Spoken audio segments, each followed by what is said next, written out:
Estamos já ao vivo? Ah, muito bem, muito bem. Daqui a pouco a gente já está aqui nos nossos monitores acompanhando aqui. Sejam muito bem-vindos ao episódio 67, diretor. Só para me lembrar, episódio número 67, começando a terceira temporada. É isso mesmo. Eu também estava morrendo de saudade de vocês aí, de acompanhar a gente aqui no Mostarda Cast, o videocast mais saboroso da web. É isso mesmo, Mostarda Cast está de volta, a temporada promete, vai vir só convidado top. Vocês podem acompanhar. Se você não se inscreveu ainda, se inscreva, ative esse sininho aí para vocês receberem todas as notificações. Vídeo novo, vídeo que a gente subir, vídeo ao vivo, qualquer novidade, que esse ano vai ter muita novidade nessa terceira temporada. Então você pode ativar o sininho aí e para você não perder nada. Hoje, voltando, né, depois de um tempo aí, né, descansando, vocês acompanhando aí alguns cortes e alguns melhores momentos dos outros episódios. Se você não assistiu nenhum ainda, se você está chegando agora, volta para trás aí, volta em outros episódios, assiste todos aí, faz uma maratona, é muito bacana. O Mostarda Cast é legal demais. Como diria o Thiago, que está nas Itálias, né? Não sei se daqui a pouco ele vai aparecer, vai dar um salve aí. É o videocast mais saboroso da web. Tá? Esse episódio especial hoje, terça-feira, geralmente nosso dia é na quinta, às 19h30.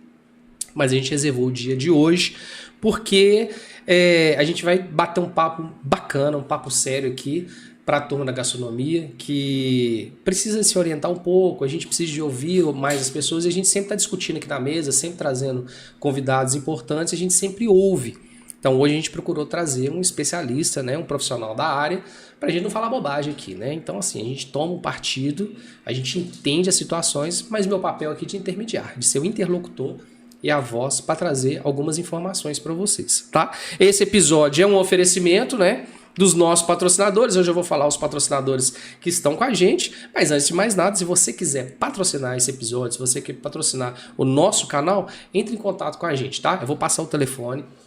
Presta bastante atenção para você entrar em contato com a gente vai te mandar uma proposta para você estar aqui com a gente, colocar sua marca, colocar sua logo, seu produto aqui na mesa e para poder divulgar e fortalecer o nosso canal também, tá? Você pode ligar no 31, tá? DDD 31, no 99111 7473, 99111 7473 e seja um patrocinador, esteja aqui, né, com seu produto, com a sua marca aqui rodando pra gente aqui, ó. Tá funcionando? Aí, ó, vamos rodar. É assim que funciona, ó. Coloca aqui, sua marca vai aparecer com a gente aqui. Deixa eu colocar esse controle guardado aqui para não atrapalhar a gente. Sua marca vai rodar conosco aqui, entre outros benefícios, tá? É um oferecimento que a gente tem na sua tela. Você vai ver os nossos patrocinadores com cultura defumada, tá? Tudo que você precisar relacionado a defumados, com meu amigo João Gomes, que quinta-feira ele tá de volta também. Ele tá aí aguardando mais um tempinho, mas na quinta-feira ele tá de volta. Cultura defumada, você pode ver aí no Instagram, tá? Mostarda Criativa, tá? Agência de marketing gastronômico, você tem um estabelecimento de gastronomia, você pode chamar Mostarda Criativa, que eles têm ótimos planos e serviços para poder te atender e divulgar, converter seus seguidores em clientes, tá?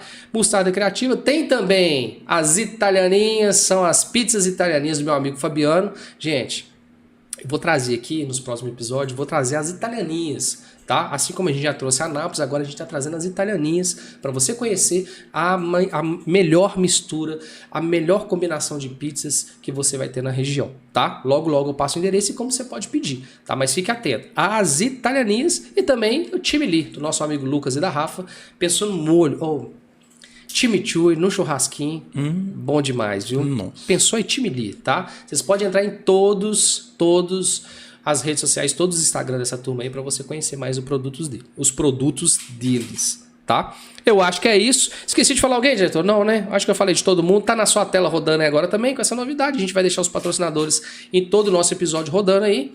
Gente, vamos lá, o que interessa então, vamos bater papo. Eu tô recebendo aqui um grande amigo, aceitou um convite de última hora, e um exímio profissional, um excelente profissional, um psicólogo. Então ele vai se apresentar aqui, vai falar os seus atributos, aquilo por que nós o convidamos a vir aqui para a gente poder falar um pouquinho sobre a saúde mental do trabalhador, especialmente, né, na gastronomia e na cozinha. A gente está recebendo aqui hoje, gente, o Arley Domingos, meu grande amigo. Cara, seja muito bem-vindo. De antemão, eu queria te agradecer você ter aceito o convite, né? se não aceitasse o convite, a gente amarrava, a gente fazia mesmo. Mas ter aceito o convite, ter ajustado a sua agenda, e eu sei que é corrido, tem seus clientes, seus atendimentos, mas a gente precisava de começar essa temporada com um papo legal, a gente assim, abrir um pouco a cabeça da turma aí da gastronomia. E seja bem-vindo, cara, o MostardaCast é seu, é sua casa, fica à vontade. Agradeço, né? Na verdade, agradeço o convite inicial, quando aconteceu, né? É de um tema que para mim é extremamente importante hoje, a saúde mental do trabalhador, né, da pessoa propriamente dita. Eu acho que é alvo de debate. Se a gente considerar esse ano, por exemplo, a gente tem a própria NR1, né, não sei se vocês estão cientes. A norma regulamentar, a né? nova regulamentar, que ela preconiza agora que, inclusive, as empresas têm que se preocupar com a parte psicossocial dos seus colaboradores, das suas colaboradoras, né? Legal. Então, um tema que está em voga e já significa que ele é o resultado de uma incidência muito grande, de um aumento muito grande dos problemas de saúde mental que têm sido enfrentados nas empresas de maneira geral, né? Então, tem estatísticas que dizem sobre isso, a colocação que o Brasil está, por exemplo, em relação a essa questão de afastamento por doença mental, na minha concepção, é alarmante, né? Eu acho que a gente não deveria estar, somos o segundo colocado no mundo em afastamento por saúde mental, acima de nós apenas o Japão, né? Então, assim, é um segundo lugar, com perdão da palavra, bosta, né? Um segundo lugar que a gente não deveria estar.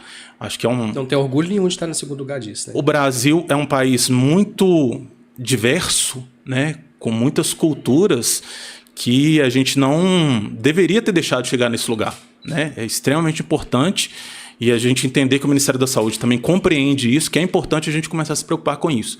E eu acho fundamental, por isso que eu aceitei de cara o convite. Legal, quando aconteceu, da gente falar sobre isso para uma rede, né? É importante a gente trazer esse tema para outras pessoas que às vezes não têm tanto acesso assim em algum momento da carreira, desenvolvimento acadêmico, profissional e assim por diante. Cara, quando a gente, né, fez a divulgação que você estaria aqui com a gente batendo um papo, teve muita gente que mandou mensagem, começou, poxa, Mário, que assunto bacana, é legal abordar isso, a gente está precisando disso, a gente precisa de pessoas para falar e para a gente ouvir, para cuidar da gente em relação a isso. E assim, eu queria que você apresentasse um pouquinho do seu currículo e o que você vem entendendo, que você vem vendo nas empresas que você vem trabalhando, ou nos seus pacientes, ou aos atendimentos, nas palestras que você vem fazendo. Assim, porque a gente entende que é um volume muito grande de adoecimento por diversos tipos no setor de trabalho, em diversas frentes, em diversas abas dentro do trabalho. Eu queria que você explicasse para a gente, se fosse um leque de opções, igual você falou que a gente está no segundo lugar, horroroso, vergonhoso, está em segundo lugar em relação a isso, comparado ao Japão, que é um país assim, extremamente desenvolvido. Não que seja compreensivo, né? Vamos falar assim, o Brasil em relação ao Japão, a gente não vai fazer nenhum tipo de comparação. Tem coisas boas, melhores, tem coisas piores, mas enfim, não é o nosso caso geográfico ou político de a gente discutir isso agora. Sim. Mas assim, passa para mim um leque, claro, também um pouquinho da sua experiência, para elencar um pouquinho os principais, quais são as diferenças, para o pessoal começar a se situar em casa. O pessoal que está assistindo a gente, começa a se encaixar ou começa a ver alguns tipos de situações, até para a gente poder começar a desenrolar o nosso bate-papo. Entendi. Bom, em relação à minha carreira até o momento, eu acho a minha carreira até interessante, por assim dizer, porque eu comecei, do ponto de vista acadêmico, eu fui para uma outra área inicialmente, seria a comunicação social. Por formação, minha formação é Relações Públicas e Psicologia. Primeiro foi Relações Públicas, foi um curso extremamente importante para mim, porque eu era uma pessoa extremamente introvertida, né? Então, como que o introvertido consegue se inserir no mercado de maneira geral? Então, houve esse primeiro investimento na carreira. Não foi uma carreira que seguiu por caminhos que eu efetivamente gostaria, sim, mas a escolha ela já foi previsível porque ela já me alinharia para poder partir depois para a área da psicologia efetivamente. Ao longo da minha formação, eu passei por algumas questões, alguns problemas que me fizeram ter a necessidade de fazer terapia. Então, a minha psicóloga ela é da linha da psicanálise freudiana. Ali eu conheci um pouco mais sobre o que é a escola, a vertente, né? E como que isso reflete no desenvolvimento da pessoa. E a partir dali, a paixão pela psicologia só aumentou, né? Concluí a minha formação em relações públicas e já iniciei o investimento para a área da psicologia, que foi a melhor escolha que eu podia ter para a minha carreira, né? Então, ao longo da minha formação acadêmica da área da psicologia, eu tive a oportunidade de passar por muitas áreas, área corporativa, área de atendimento, área social, né? Tive a oportunidade de ver muita coisa que é belíssimo de se ver e muita coisa que é angustiante de se ver também, do ponto de vista de saúde mental. Mas, ao longo daquele processo, eu entendi que realmente era a escolha que eu tinha para a minha vida. Hoje eu trabalho, eu tenho a minha consultoria também, eu trabalho para uma empresa em horário comercial e também tenho atendimento para os meus pacientes, né? Então, de vez em quando eu brinco com a minha esposa que eu virei o Július, né? Que tem três empregos, né? 3 empregos. Ela ainda não abdicou de sair do emprego dela, que eu falei, não sai do seu emprego, né? Segura um pouquinho aí. Segura aí. Mas a gente brinca um pouco com isso, mas não é nada que me impeça de ter uma vida para além do trabalho. Então, acho que isso é um norte importante para a gente começar a falar sobre a parte da saúde mental. Isso. Que eu acho que, assim, a gente considerar até mesmo, recentemente, a gente teve aí a pandemia, né? E eu vim acompanhando os podcasts de vocês, e já foi falado até para a área da gastronomia, como que a pandemia ela afetou diretamente as pessoas, os restaurantes de maneira geral. Demais. Porque, assim, eles tiveram que mudar o mindset. O restaurante que existia, que as pessoas iam até o local para poder se alimentar e depois sair, no período da pandemia, mudança. Olha, agora a gente tem que dar um jeito de levar para vocês. Só que a gente tem redução de equipe para poder fazer esse processo de entrega. Então, antes eu tinha uma equipe, sei lá, talvez com 5, 6, 7 pessoas. No período da pandemia, eu passo a ter 3 pessoas para poder trabalhar, porque diversas questões podem interferir nisso. E essas 3 pessoas têm que fazer o trabalho de 5, 6, 7. Faziam antes. E, além disso, preparar de uma forma que eu consiga entregar para cada um dos meus clientes. Momento que a gente tem até a evolução lá do iFood, né? Isso. Tinha outras plataformas também. O crescimento foi gigantesco da plataforma, né? A plataforma ela subiu vertiginosamente ao longo do período da pandemia. E as entregas, a própria entrega, mesmo que não fosse um motociclista que fazia parte da equipe daquele restaurante em específico, de alguma forma interferia na pontuação final. Sim. Então, assim, é mais uma pressão que a área da gastronomia começou a ter, para além da questão do atendimento que era em loco. Então, agora tem que ter, além da qualidade da comida, tem que ter a qualidade da entrega de uma equipe que eles nem sabem que realmente entregaria. A nota que fosse atribuída poderia dizer da continuidade daquela empresa, daquele restaurante, num período de pandemia, ou até mesmo do cancelamento dele, porque outras pessoas não iriam mais querer solicitar, porque afinal a entrega não estava adequada. Isso tudo estava acontecendo misturado. Era muita informação ao mesmo tempo. Eu não sabia se era o motociclista da empresa ou se era da plataforma. Então, como que eu vou pontuar o sim ou não?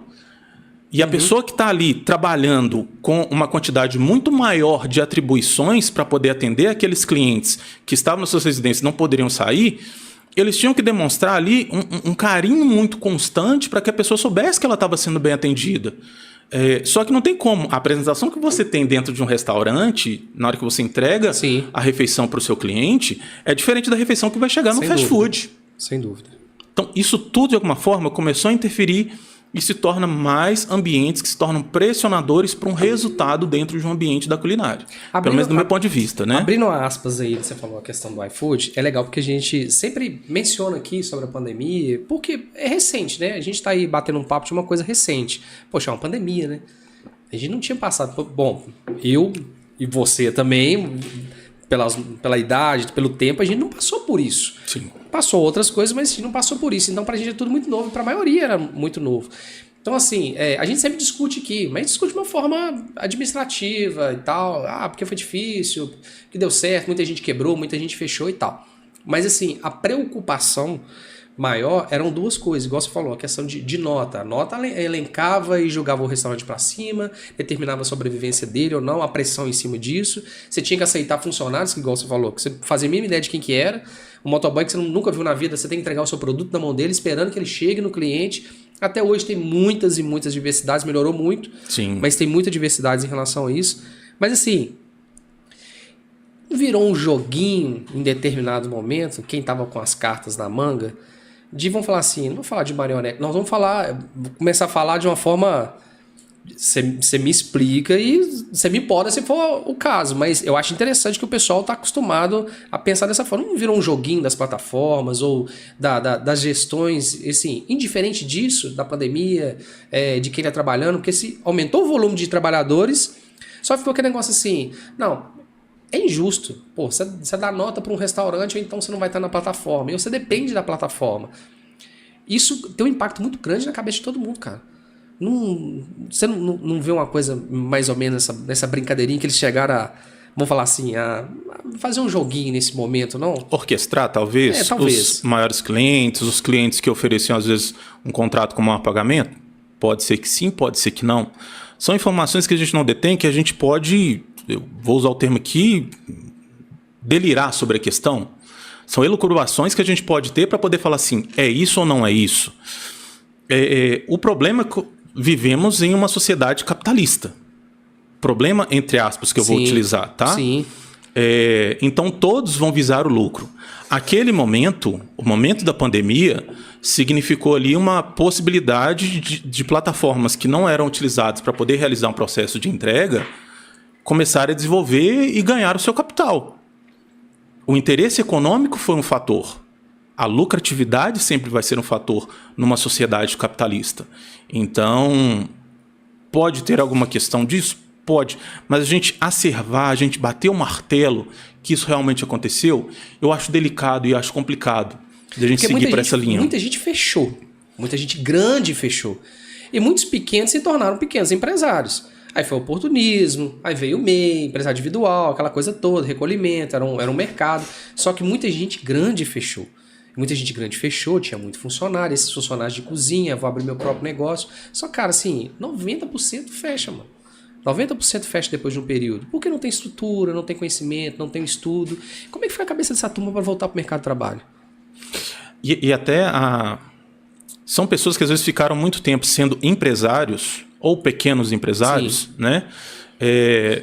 E se a gente considerar mercado de maneira geral, não se adequaram ao atual mercado. Às vezes não se especializaram. Eu não estou falando isso do ponto de vista negativo. Uhum. Na verdade, a pessoa detinha ali na sua empresa a possibilidade do seu sustento da sua família. E se o restaurante estava dando certo, vamos colocar jargões anteriores, assim, em time que está ganhando, você não mexe. Estava tudo bem. No momento em que a pessoa entende ali aquele vazio, que às vezes ela não detém um conhecimento técnico para poder participar de um processo seletivo para uma determinada posição, que tecnicamente ela consegue trabalhar, mas academicamente ela não tem aquela comprovação para poder falar sobre isso. Isso dá ali um sentimento talvez de menos-valia. Mas pessoal. Pessoal. Levando para a pessoa. Levando para a pessoa. Um sentimento de menos-valia, de às vezes não se identificar realmente como profissional que era outrora. Ser uma pessoa diferente do que é ver-se no espelho e não se enxergar realmente em quem é, como pessoa, como profissional e como potencial para o mercado. E acaba que o mercado ele tem diversas formas de, vamos colocar ali, preconceitos no mercado de trabalho. Ele já vem com isso. É cultural. É cultural. Não vamos chegar nas minúcias de cada um dos pontos, mas vamos falar assim, olha, para algumas empresas é difícil identificar dentro de um profissional que já foi um empreendedor possibilidade de trazer para falar assim, pô, será que eu vou conseguir trazer para o cara aquele desafio que ele tinha como empreendedor? Que entusiasmo, aquela Que entusiasmo. Qual que vai ser o fator motivacional para essa pessoa realmente jogar com a gente? Era tudo junto acontecendo, junto com a pandemia, já que a gente está no tema da pandemia. Então, assim, as empresas não se dispuseram tanto a arriscar. às vezes queriam uma mão de obra, às vezes um pouco mais, com perdão do termo, econômica, para não dizer barata, né? Apesar que a gente já falou. Barata.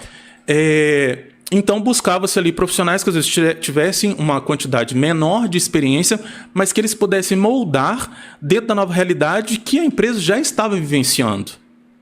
E a partir dali, bom, eu preciso economizar, eu preciso trazer lucro para minha empresa, mesmo nesse cenário caótico que a gente está vivendo. Vamos tentar dessa forma. Foi tudo testar. Deixa eu ver o que dá para fazer. Deixa eu ver o que dá para acontecer.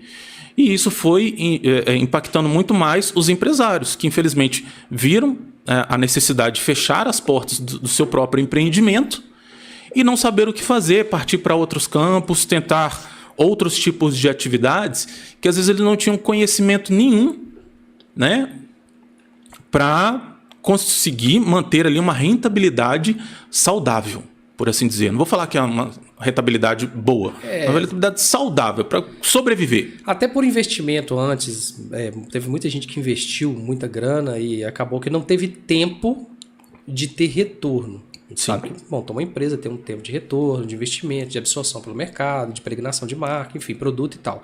Teve gente que não teve tempo. Se traçou um novo perfil de profissionais depois da pandemia? Acredito que sim. Vamos tirar o home office fora? Porque aí vamos falar assim, foi uma nova modalidade de mercado. Sim. Mas você continuou profissional.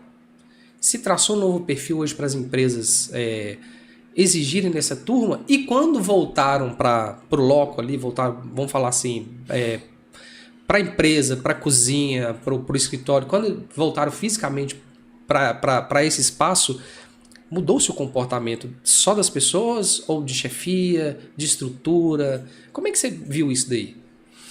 Questão de chefia, estrutura, tirando a questão do home office. Sim, tirando a questão do home office. Tirando a questão do home office.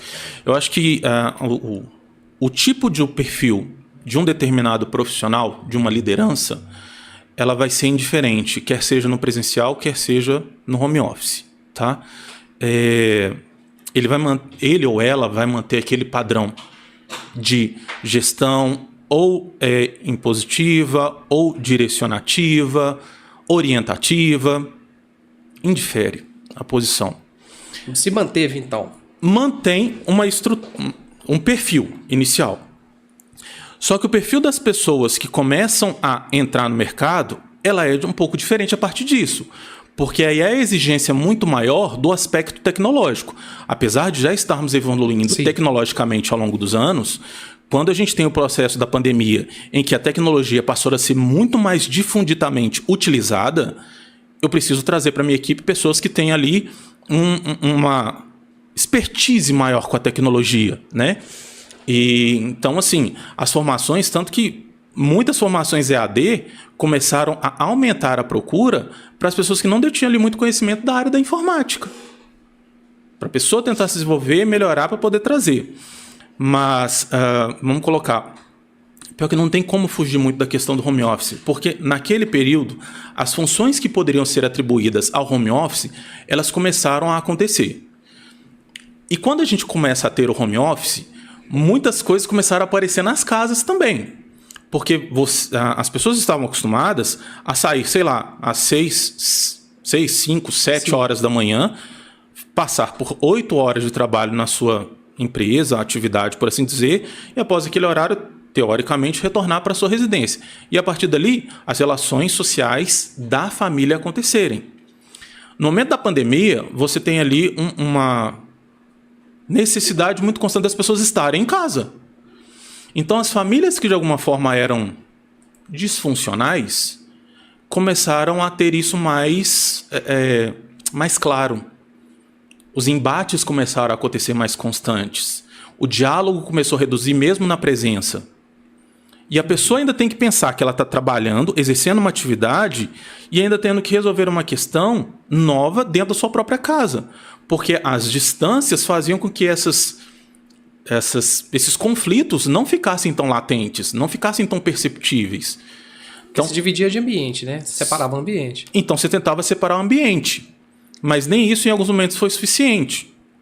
Então, muitas pessoas, é claro que a gente está partindo por outro caminho aqui do nosso debate, mas a gente teve um volume muito grande de divórcios naquele período. Porque as pessoas não sabiam mais se relacionar.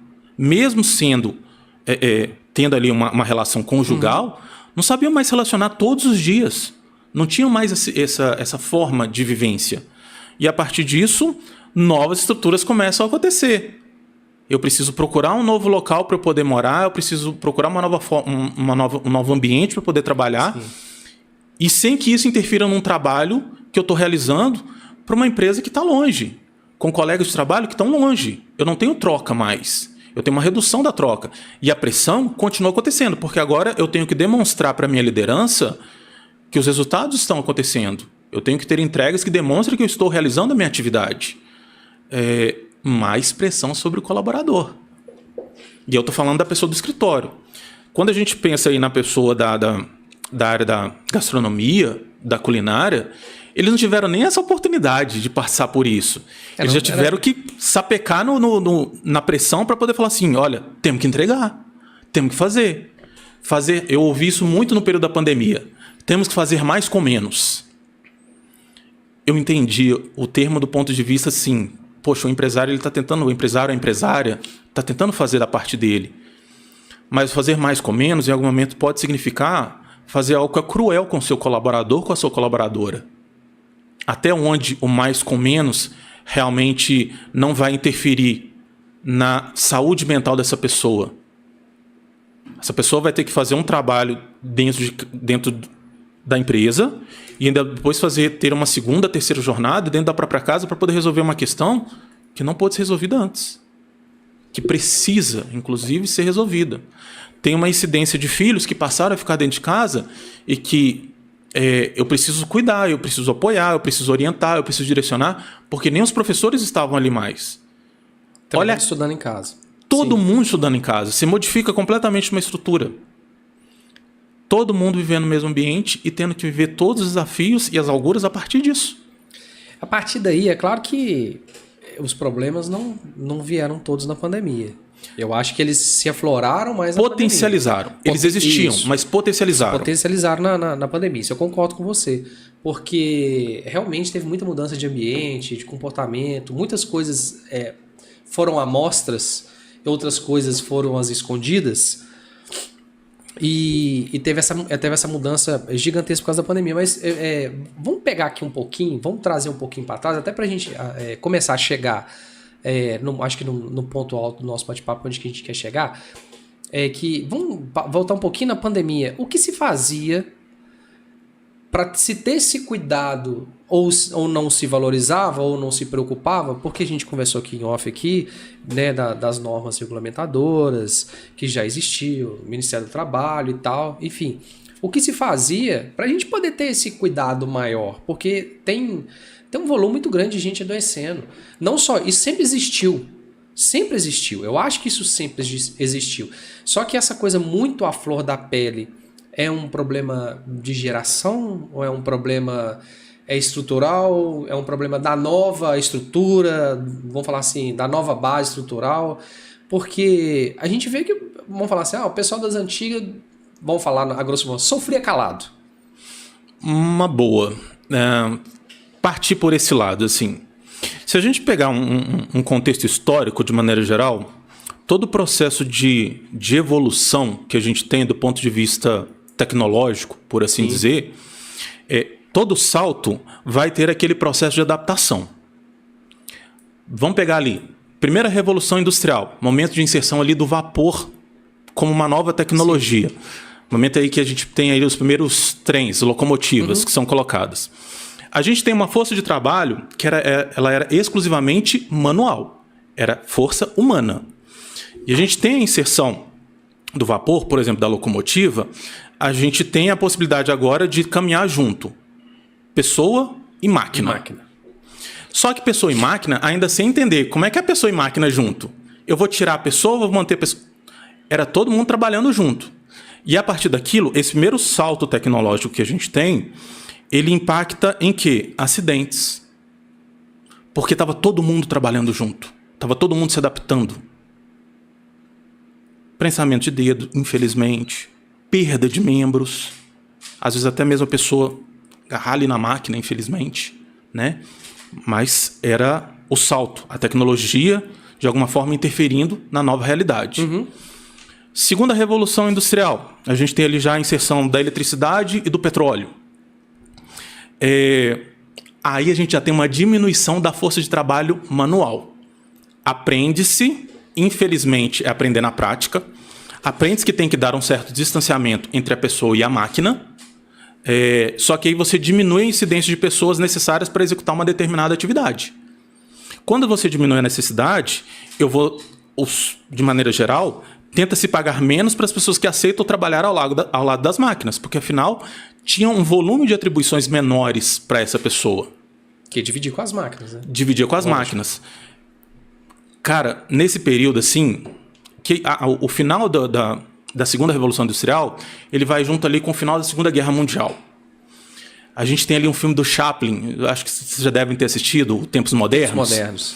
E o Tempos Modernos é a melhor retratação desse período. Em que, de uma maneira ali cômica, claro, Sim. eles tentam mostrar o quanto que as pessoas ali estavam ficando muito bitoladas com a questão do trabalho junto com a máquina. Porque eles passam a fazer parte de uma fração da atividade. É apertar uma porca, por exemplo, que era uma das cenas que tem do Chaplin realizando. Até o momento que ele está ali apertando, ele fica naquele trabalho, vai e volta, ele não tem tempo de conversar. E no momento ele começa a realmente sair da sua zona, ele sai do seu centro. E ele começa a tentar apertar em tudo quanto é lugar, em qualquer coisa. Né? E não era aquilo que precisava ser feito. Tem uma cena também que ele entra para dentro de uma máquina. Sim. E ele roda ali no meio das engrenagens dela. E uma cena que eu achei mais gritante, mas se a gente pega, era o que estava acontecendo naquela época, uma tentativa que era um teste de um momento das pessoas se alimentarem, então era mais ou menos igual esse microfone, esse equipamento levantaria para a pessoa comer, já escovaria dentro da pessoa para a pessoa não parar de trabalhar. Então ali você tem um aumento também, além de você ter uma diminuição da quantidade de colaboradores ativos, a força de trabalho manual, você tem um aumento da jornada de trabalho dessa pessoa. Começa-se a acontecer já essas primeiras incidências das questões Só que naquela época, como não tinha, era registrado, mas não tinha tanta preocupação, se não está alinhado, está fora. Eu tenho uma fila de outras pessoas que estão esperando para poder suprir aquela demanda. Se você não quiser, tem quem quer. Se você não quiser, tem quem quer. Finalizamos ali a Segunda Guerra Mundial, fim também da Segunda Revolução Industrial. Vem a Terceira Revolução Industrial, que já vem com a tecnologia propriamente dita, né? Que é o computador de maneira geral. Então a gente tem um processo de maior diminuição da presença da pessoa e utilização de mais maquinários. A manufatura começa a ser mais comum, mais constante ali do processo. E aí com a tecnologia, as pessoas aprendendo ali o processo de digitação, o que a gente tem como mais um salto, mas que vem mais uma patologia? A LER. Você lembra da LER? Demais. Lesão por esforço repetitivo. Porque a pessoa ainda não sabia. Você não tinha uma quantidade de horas que você saberia que você poderia trabalhar ou não, que você teria de atribuição ou não. Teve uma época que isso era... Vamos falar chulamente aqui. Teve uma época que isso era moda. Você ia no... Não, você tá com LER. Exato. É igual a virose. Você vai, não, você tá de virose. Esse é o ponto. A gente começa entendendo que há a patologia, Sim. que algumas pessoas realmente começaram a ter essas dores constantes, principalmente ali na parte, né, da mão, pela continuidade ali, sempre realmente de uma digitação. Então começa a entender que a pessoa não pode ter aquela quantidade de horas só digitando. Só digitando. Aí coloca, advento da tecnologia, o scanner que vai lendo o código de barra para poder facilitar, mas algumas pessoas já estavam sofrendo com a questão da LER e já tinham sido afastadas do trabalho em função da LER. Puxando para agora, que aí você me pede para poder falar sobre, junto aí com a pandemia. A gente tem, a partir da década de 90, uma evolução muito mais constante da nossa tecnologia, inclusive ferramentas de comunicação. É muito rápido. Tudo muito rápido. A cada 3 meses, boom, a tecnologia está toda nova. Tem uma novidade. E a gente tem as novas formas de comunicação através, primeiro, do celular. Sim. Só que o celular não tinha mensagem. Beleza, depois tem mensagem. Depois, a mudança aqui é o novo celular, só que agora manda mensagem. Manda mensagem. Depois, o celular te conecta através das redes do WhatsApp. Vamos evoluindo pelo WhatsApp. Aí você tem a rede social, o Instagram, por exemplo. As pessoas vão ficando muito mais conectadas. Então, se eu tenho uma infinidade de pessoas que estão conectadas, mesmo quando a pessoa não está no seu ambiente de trabalho, eu tenho uma forma de falar com essa pessoa que eu não detinha antes. Antes, para eu poder falar com um determinado colaborador, se eu precisasse, colaborador ou colaboradora, se eu precisasse dele, tinha que ser tentar um recado, ligar para uma pessoa que tinha que ir falar com outra pessoa lá na esquina do lado. Que tinha telefone, né? Porque tinha telefone. Uma pessoa que tinha telefone, às vezes, numa rua inteira. Hoje, não. Você manda uma mensagem e a pessoa está conectada. A pessoa pode responder. Sim ou não? Ok, mas ela pode responder. Então, convencionou-se, no período da pandemia, que era válido mandar a mensagem, que o colaborador, a colaboradora, teria que estar ali, online, ativo, porque se não está presencial, de alguma forma tem que estar ativo. Tem que responder. E a pessoa do outro lado preocupada com a questão, está vendo uma pandemia, está vendo algumas pessoas passarem muita necessidade, perdendo coisas no meio do caminho, ela se sente pressionada. Poxa, não, deixa eu responder aqui, porque senão eu posso ser o próximo da lista. Não posso demorar. Eu não quero ser o próximo da lista, não posso demorar a responder. E isso começou a se tornar uma constante. Tanto que a gente tem alta incidência ali de algumas reclamações trabalhistas que envolve essa questão do WhatsApp. Seria assim, eu comprar um smartphone, eu trabalho, louco, eu trabalho, ganho uma grana, compro um smartphone para mim poder gerar trabalho.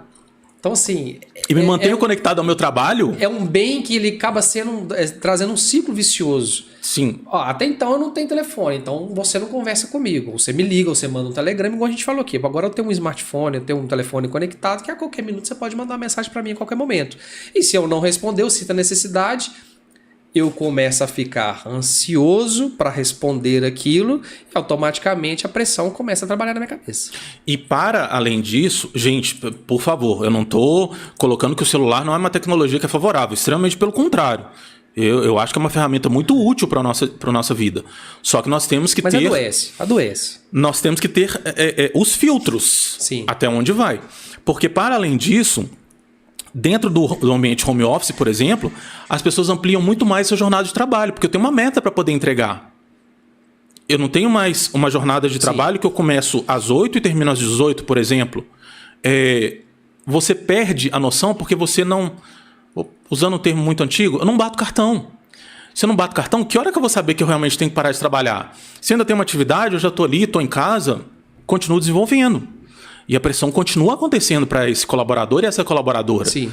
E essa pessoa continua a pressão de dizer assim, se eu não fizer, eles vão mandar embora e eu vou ter que estar no meio da pandemia procurando o que eu vou fazer da vida ainda.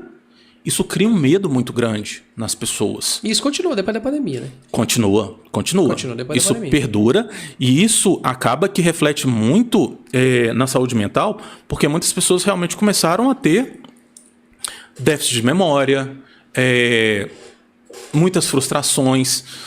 Nós tivemos há um tempo atrás, fugindo um pouco da gastronomia, teve uma repórter, Isabela, se não me engano, ela era repórter de uma... Não vou falar o nome da rede, né? Aquela redondinha. A redondinha. Ela teve um burnout no meio de uma apresentação sobre temperatura. Ela estava falando sobre o clima. Uhum. E ela esqueceu o nome da própria cidade. Deu um apagão. Ela não desmaiou, ok? Mas deu um apagão. Ela não sabia quem ela era, de onde ela tinha vindo. Durante ali alguns minutos, não, segundos na verdade, ela não sabia nem para que estava ali. Então precisou ter um momento de afastamento, porque jornadas extenuantes. Nível de cobrança altíssimo.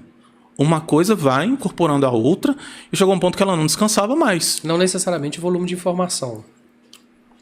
Porque são duas coisas. Volume de informação e a jornada muito grande, com um grande volume de informação. E igual você falou, a gente voltando no Chape, é uma jornada muito grande apertando parafuso. E para além disso, eu não sei onde é o limite mais. Como é que eu vou dar o... Isabela Camargo, obrigado. Isabela Camargo. Onde eu vou dar o limite? Eu não sei aonde eu vou colocar o limite, porque a gente está numa situação completamente atípica. Então as pessoas começaram a adoecer um pouco mais, porque você perde o senso de onde é o limite. Até onde eu posso ir que não vai interferir. E aí eu vou puxar. Ah, é saudosismo do antigo? Não é bem isso. Antigamente existia-se muito trabalho, você até elencou.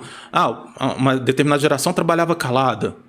Sim. Mas aquela determinada geração, em um determinado momento, ia para casa e sabia estar com a sua família. Tinha troca.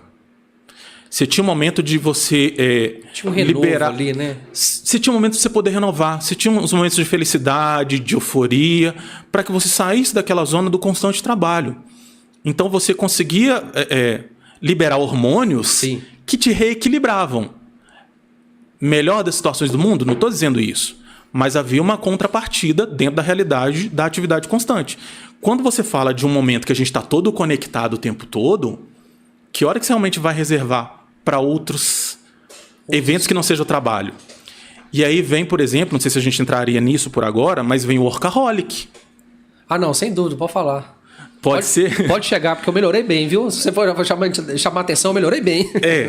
Porque vem o workaholic, é um termo que é criado ali mais ou menos na década de 70, sim. né? E é interessante que ele vem conjugado com o alcoólatra, né? Alcoholic, né? Então cria-se ali esse termo do workaholic, que aquela pessoa que trabalho, né? Você vive pelo trabalho, você não consegue fazer nada que não seja estar no trabalho. O trabalho é o centro da sua vida. E aí isso acaba que começa a refletir, porque as relações sociais, relações familiares, não são mais as suas prioridades. É só trabalho, trabalho, trabalho. E se você fica nessa questão de trabalho, trabalho, trabalho, meta, prazo, só para poder fazer sobre isso, uma hora sua mente vai cansar. Porque cadê a contrapartida? Cadê os momentos de prazer? Cadê os momentos de felicidade? Cadê a liberação de dopamina no seu organismo? Cadê a serotonina? Serotonina para você poder começar a aprender novas coisas. É fundamental para a gente poder começar a aprender novas coisas. Então você fica ali naquele ciclo constante, você não consegue nem aprender mais. Você não tem dopamina, você não tem outros hormônios. Você perde foco, você perde atenção, você esquece muito mais fácil, você não descansa. A sua noite de sono ou é recheada pela insônia ou recheada pelo sono leve, né? Por aquele que você não chega no REM. Você acorda. O sono muito leve. E assim, isso vai impactando. Eu acho interessante. Ninguém nunca falou o negócio das fases do sono. Como é que é? O sono REM é o fundamental, tá? O sono REM é aquele momento que você vai realmente sonhar. Dormir pesado. Sim. E naquele momento que você está sonhando, é aquele momento em que você realmente está descansando. Que o seu organismo está num estado que é necessário para você se renovar para o novo dia. Se você tem uma qualidade de sono ruim e não chega no REM, lascou sua vida. Quanto tempo a gente fica com esse sono REM? O sono REM? Normalmente o sono REM pode durar ali algo em torno de 2, 3 horas. Então esse papo de dormir 8 horas é preparo para chegar a dormir às 2? É isso? O corpo, o físico descansa, mas a cabeça realmente vai descansar no REM. Isso? Vamos colocar que uma realidade de sono adequada, e eu sei que isso... É loucura que você vai falar aí. Olha aí. Eu vou tomar muito cuidado com isso. Uma realidade de sono adequado para um descanso é algo em torno de 7 a 8 horas para a pessoa. Ah, não, mas isso é o divulgado. Tá, mas a realidade de todo mundo permite isso. Não dorme 8 horas. Não dorme-se 8 horas. Dependendo, para quem está numa jornada, às vezes, de trabalhar e estudar, você vai dormir 6 horas, 5 horas e olhe lá. Quando você consegue. Mas o que acontece? Em determinadas fases da sua vida, a turma mais jovem, por exemplo, né? Se você consegue dormir ali, enquanto você está na faculdade, por exemplo, ao longo de 4, 5 horas, mas você consegue chegar nessa parte do sono REM, você consegue descansar, você volta renovado. Descansado 100%? Não, mas você volta renovado para um novo dia. Só que isso não pode se estender ao longo de muitos anos. Mas a gente está falando de cabeça. Exatamente. Tá. Porque a sua cabeça não vai estar descansando o suficiente, mas ali, às vezes, no final de semana, você tem um período para você poder dar uma descansada um pouco maior. Sim. Se você estende ao longo de diversos anos uma realidade dessa, seu equilíbrio emocional não vai ser o mesmo. Sua saúde mental não vai ser a mesma. Seu cérebro não vai estar descansando o suficiente. Você imagina que num ambiente de pressão, você tem ali constantemente liberação ali de incentivo da liberação de adrenalina e noradrenalina no seu organismo. Para que é adrenalina e noradrenalina? Você vai estar com raiva, normalmente, que é a noradrenalina. E a adrenalina, você vai estar pronto para duas coisas, porque você está numa situação de risco. Imagina quando você está saindo numa rua, um portão abre e sai aquele cachorrão. Cachorrão da boca preta, né? Assim, um cachorrão feroz. Adrenalina total. Primeira coisa é o susto. Noradrenalina já dá uma subida. E vem a adrenalina em conjunto. Porque a adrenalina vai falar com o seu organismo assim: vou te preparar para duas coisas. Número 1, vou lutar. Pra tomar mordida e não doer. Vou lutar, eu tenho que dar um jeito. Ou número 2, cê é louco, mano, não compensa. Corre. Vou correr. E aí, o seu organismo ele vai trabalhando por conta disso, porque se a decisão do organismo de maneira geral for correr, vai mais sangue para suas pernas, sua musculatura ela tende a dar uma aumentada. Sim. Não vou falar que você vai virar um da Flash de uma hora para outra. nem o Hulk, mas pelo né? menos a possibilidade de você correr um pouco mais do que seria o seu Vai ganhar habitual. uma chance, vai ganhar uns minutos. Você vai ganhar uns segundos. Uns minutos. Dependendo do cachorro, você vai ganhar uns segundos a mais.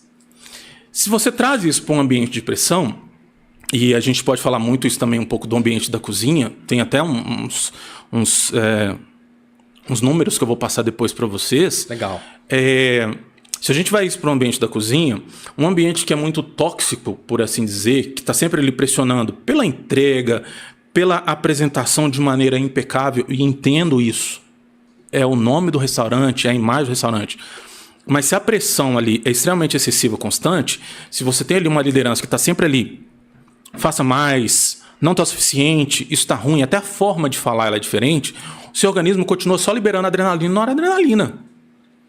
Você não vai ter liberação de nenhum hormônio de felicidade, nenhum hormônio que envolve questão de desejo e nenhum hormônio para você poder se acalmar. E aí quando você vai para sua casa, você está naquele ambiente ali ao longo de 6, 8 horas constante, só adrenalina, adrenalina, adrenalina. Quando você chega na sua residência para você poder descansar, seu organismo está recheado do hormônio. Não vai ter tempo. Ele não vai ter tempo de restabilizar para você poder descansar. Porque você vai estar com um volume muito grande de adrenalina liberado do seu organismo. Voltando àquela questão do exemplo que eu dei do cachorro. Beleza, você correu, deu conta, o cachorro não te pegou. Joia. Chegou no lugar seguro. Você tem aquele momento em que o seu organismo vai começar a se habituar àquela nova realidade e você entender, não estou mais em risco. Começa a liberar hormônios para você poder ficar mais calmo. Se você está num ambiente que está sempre ali te incentivando, meta, prazo, blá, blá, blá, blá, não tem. Olha só pra você ver que legal você falando isso daí. Você tá no ambiente, né, na cozinha, o pau quebrando, e pedido, e marcha, e entrando, e é nota, e pedido, e a adrenalina tá em alta, aquela loucura total. Você não tem esse time para você normalizar. A hora que começa a dar pane nas pessoas. E começa a existir, inclusive, os conflitos e os embates por uma posição diferente da que está. Boa. Todo mundo quer crescer. Eu não quero estar mais nessa posição que me faz ter essa rotina de trabalho, que eu fico nesse jeito sendo pressionado. Mas quer isso para poder fugir do cachorro. Tá. Mais ou menos isso. Boa. Boa, porque antes, uma das... cortando um pouquinho, mas até te falando, mas porque um dos questionamentos que a gente veio batendo papo com a turma do rango aí essa semana, sabendo que você ia vir aqui, é justamente se a gente cansou de falar isso aqui. Por exemplo, cozinheiro e chefe. A gente cansou de falar isso aqui, só para te situar, para você poder entender um pouquinho em relação a como que funciona aí. Até em relação, igual você falou, de ter uma posição diferente da outra. A gente nem conversou sobre isso. Sim. Cozinheiro e chefe. Cozinheiro não é cargo. Chefe, desculpa, gente. Chefe não é cargo. Chefe é uma posição. É um momento que você... Todo mundo é cozinheiro. Vários chefes chegam aqui, não, Mário, não é assim. A gente pergunta, porque a gente gosta de ouvir outras opiniões. Ah, não, eu acho que chefe é cargo sim, eu estudei pra isso. Pô, tá tudo certo, velho. Se você acha, vive bem, coordena a sua equipe, legal. Mas, tecnicamente, é uma posição. Amanhã você está chefe, amanhã você não tá chefe. Amanhã você está subchefe, não tá. Vamos falar que o chefe... Gente, pelo amor de Deus, me entenda que o doutor falou aqui que é do cachorro, é o exemplo do cachorro. O chefe é o cachorro, o cara quer correr do cachorro porque ele quer ficar no lugar do cachorro. Então são posições diferentes que é onde que existe disputa no meio gastronômico. Aonde existe esse desgaste no meio gastronômico. Não vou falar que é isso, que é uma fração maior, porque eu vou estar sendo leviano aqui, mas é uma das causas. Eu cheguei a pesquisar Eu tive acesso, na verdade, a esse estudo. Em 2019, foi feita uma pesquisa em Porto Alegre, uma universidade Sim. de Porto Alegre, que acompanhou 160 profissionais ao longo do seu processo de formação em gastronomia. Sim. Então, tanto dentro do meio acadêmico, quanto no ambiente, vamos colocar assim, do estágio, do desenvolvimento do seu trabalho. O que é interessante é que essa pesquisa, ela identificou que 98%, quase 98% dessas pessoas, de alguma forma sentiram que participaram de ambientes, entre aspas, agressivos ao longo da sua formação. Sim. Mas o que era mais interessante é identificar que aquilo ali era a regra do jogo. Porque se os outros chefes que já passaram, assim, não estou desmerecendo nenhum chefe, longe disso, mas se os outros chefes passaram por essa forma de formação, de experiencial, para poder estar no local que eles hoje ocupam, Sim. era justificável e louvável que eu passasse pela mesma situação. Então, meio que assim, eles aceitavam esse ambiente, mesmo que fosse agressivo, mas para poder aprender. Por estar do lado de um chefe que era um renome e uma referência. Só que dessa galera, algo em torno ali de uns 32%, 38%, falaram que vivenciaram situações extremamente agressivas. E realmente identificaram que era algo fora da realidade. Mas você diz uma agressão... Até mesmo física. Até mesmo física. Até mesmo física. Muita agressão psicológica, né? Assim, dizer você não é suficiente, você não está dando conta, mas muita questão até mesmo física. E se a gente tá falando da camada ali, trabalhador, vamos falar assim, camada de equipe, a gente tira essa turminha um pouco mais para cima. Porque recentemente a gente viu aí, já há um tempinho aí, algumas perdas que a gente teve há pouco tempo agora, 2 chefes renomados do Brasil, a gente perdeu eles de uma forma, com todo respeito à família, mas a gente está discutindo sobre isso e a gente precisa de falar. A gente perdeu eles de uma forma assim, muito precoce. São 2 jovens que partiram... Um deles era até mineiro, né? O Paulo Yoller e o Thiago Chericati. Então, assim, eles eram muito jovens, partiram muito cedo. E não é só que não. A gente teve também, se eu não me engano, quer ver? Em 2018, Anthony Bourdain, não sei se Bourdain, é porque o nome, não sei se eu pronunciei certo. O Anthony também teve essa, vamos falar assim, essas mesmas decisões, para a gente não aprofundar no que, até para a gente também não ser deselegante, mas esse tipo de pressão, e eram caras de linha de frente, cara da cabeça, entendeu? Então assim, lá também, sendo justo com quem está na liderança, lá também a pressão é muito grande. Sim. Até por se manter, vamos falar assim, num pseudo-sucesso profissional. A gente temos um programa de televisão aí, né? Não vou falar sobre o nome dele, mas assim, fala sobre a culinária, né? Assim, as pessoas competem para poder se tornarem um novo... Obrigado. Não, a gente já falou aqui. Não já falou sobre ele? Não, beleza, então vamos lá. Já falou, o advogado tá acordado. Então, a gente tem aí o Masterchef. Dentro do Masterchef, é claro que você tem aquela parte meio que do glamour da cozinha. Sim, né? Do aprendizado. Romantizar a cozinha. Romantizar a questão. Mas dentro do Masterchef, nós tivemos ali um dos apresentadores, que é o Henrique Fogaça. Sim. Em 2023, acho que foi 2023, no meio de uma gravação, ele deu um surto de burnout. Ele simplesmente apagou, e ele literalmente apagou e caiu no meio da gravação. Isso no programa? Na gravação do programa. Essa cena em si, acredito que ela não foi divulgada, né? Mas a informação em si ela foi divulgada, tanto que ao longo daquele ano em específico, acho que foi 2023 mesmo, ele teve que se afastar e uma outra pessoa o substituiu. Foi, verdade. Não estou dizendo que é só em função do programa, mas é uma pessoa que é um chefe renomado, se a gente considerar aí do ponto de vista Brasil, dúvida, e até mesmo reconhecimento fora do Brasil. Sem dúvida. Mas que viveu uma constante de trabalho, dentro e fora das câmeras, através das empresas que ele tem, dos restaurantes que ele tem em São Paulo, acho que são 3 restaurantes diferentes. Só que chegou no momento em que a situação estava fora da realidade. ou não se preocupou, talvez seja um termo não legal, mas assim, não deu atenção aos sinais que o corpo começava a oferecer previamente. E ele também tem, vou falar assim, tem um agravante para mim. Não vou falar agravante, que a gente tem que ser muito delicado nas palavras. Dificultador. Um dificultador, porque ele tem uma filhinha que requer cuidados mais pontuais, né? Então, entende, a gente não tem como separar o profissional da vida pessoal. Eu acho que foi o ótimo que você trouxe. Porque ele tem todas as atribuições que ele tem ao longo do programa, ao longo dos empreendimentos que ele faz parte, e ele tem uma vida para além daquilo. Sim. Então, eram muitas responsabilidades. Então, aí ele tira aquele ano de 2023 para realmente ele se dedicar a si próprio. Porque é isso que acaba que dá o desequilíbrio mental, o burnout, por assim dizer, a pessoa deixar de oferecer limites para si. Ela deixa de se enxergar. É sempre o trabalho, trabalho, trabalho, e uma hora o corpo cobra o seu preço. Sim.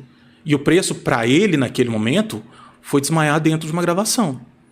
Nós tivemos também, eu não vou me lembrar o ano, mas teve uma moça que ela foi vice-campeã de uma das versões, de uma das edições do MasterChef.